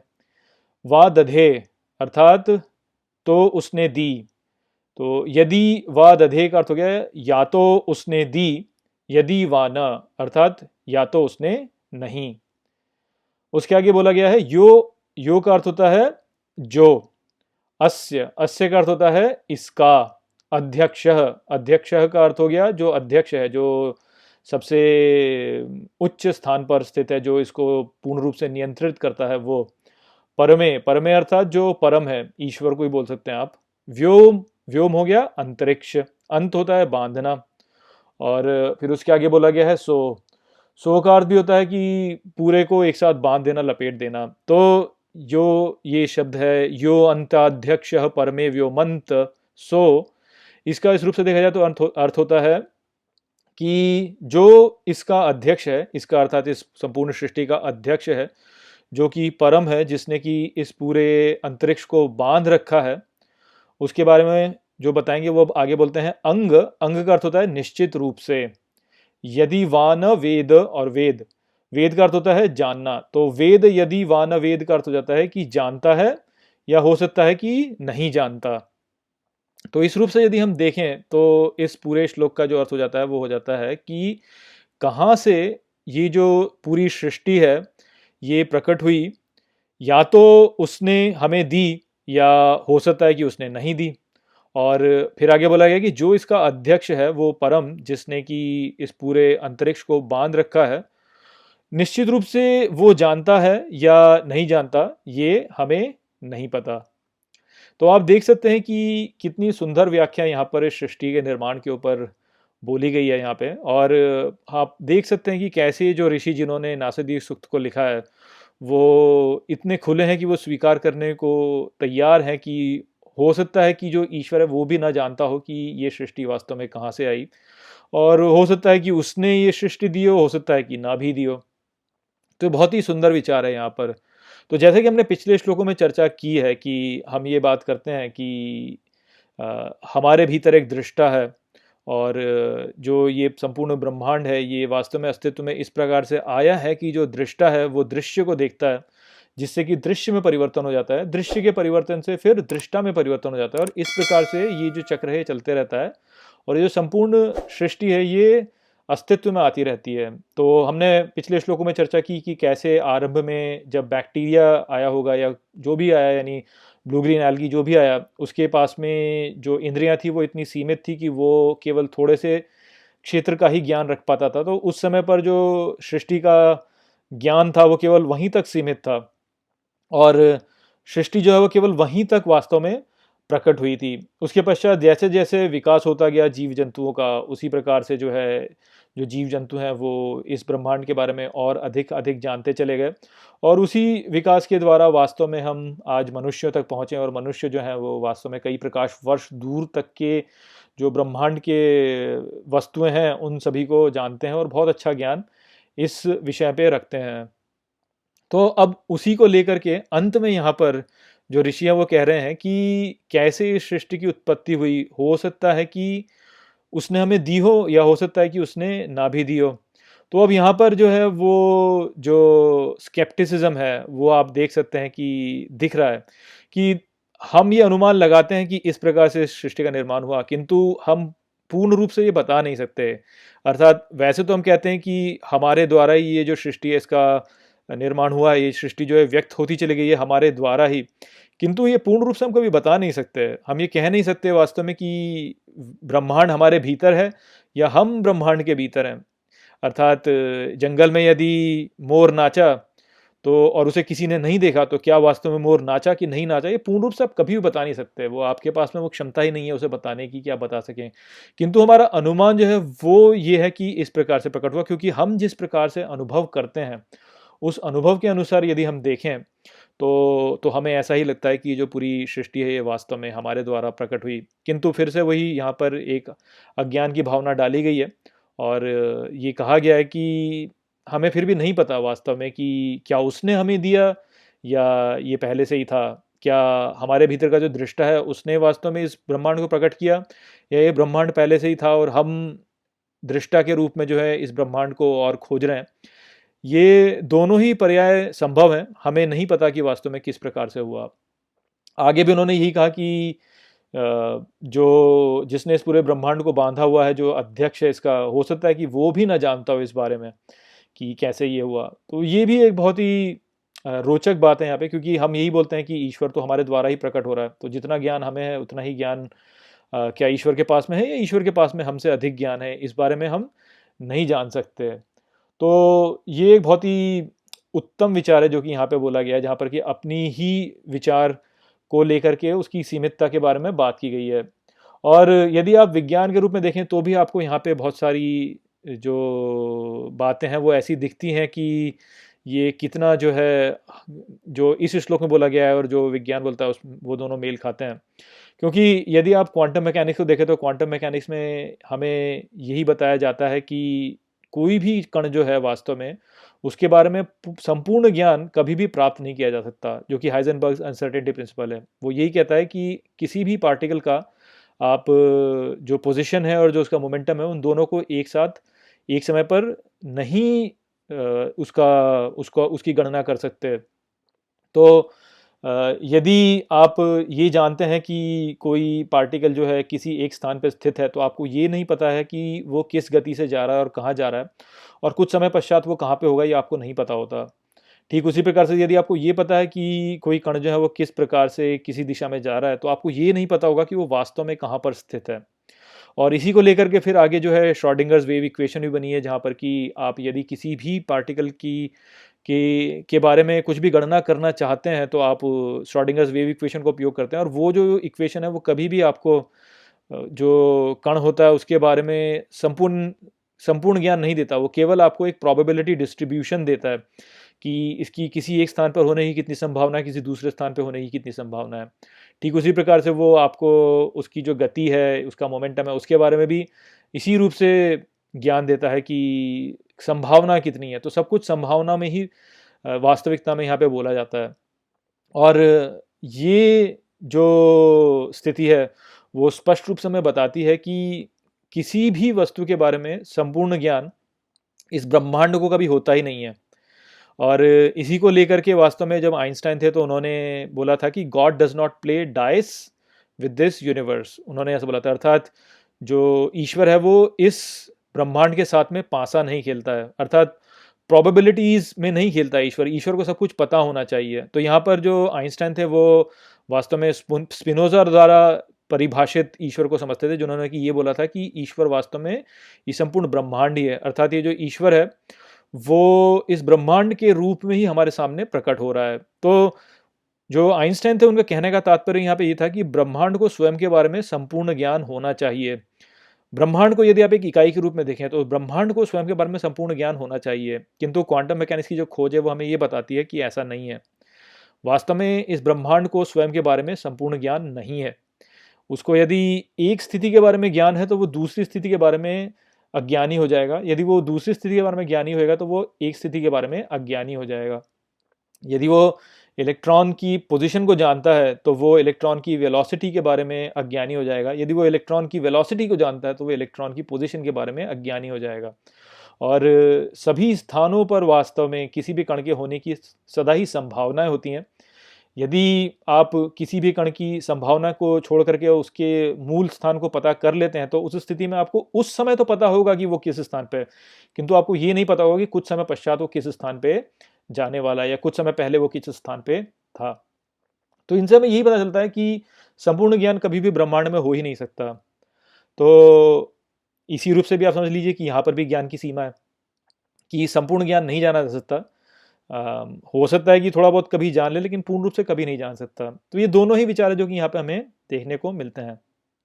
तो यही है इस श्लोक का मूल संदेश। और जो संपूर्ण जो नासदीय सूक्त है उसका भी वास्तव में यही कहना है कि सृष्टि का जो मूल है, जो इसका अस्तित्व है, ये कहाँ से आया, उसके बारे में संपूर्ण ज्ञान हमें कभी हो नहीं सकता। हम केवल अनुमान लगा सकते हैं। तो यहाँ पर मैंने ये जो श्लोक है उसे भी समाप्त कर दिया और जो नासदीय सूक्त है उसको भी समाप्त कर दिया। तो आशा करता हूँ कि आपको अब अच्छे से समझ में आ गया होगा। चलिए इसी के साथ इस वीडियो को यहीं पे समाप्त करते हैं। नमस्ते।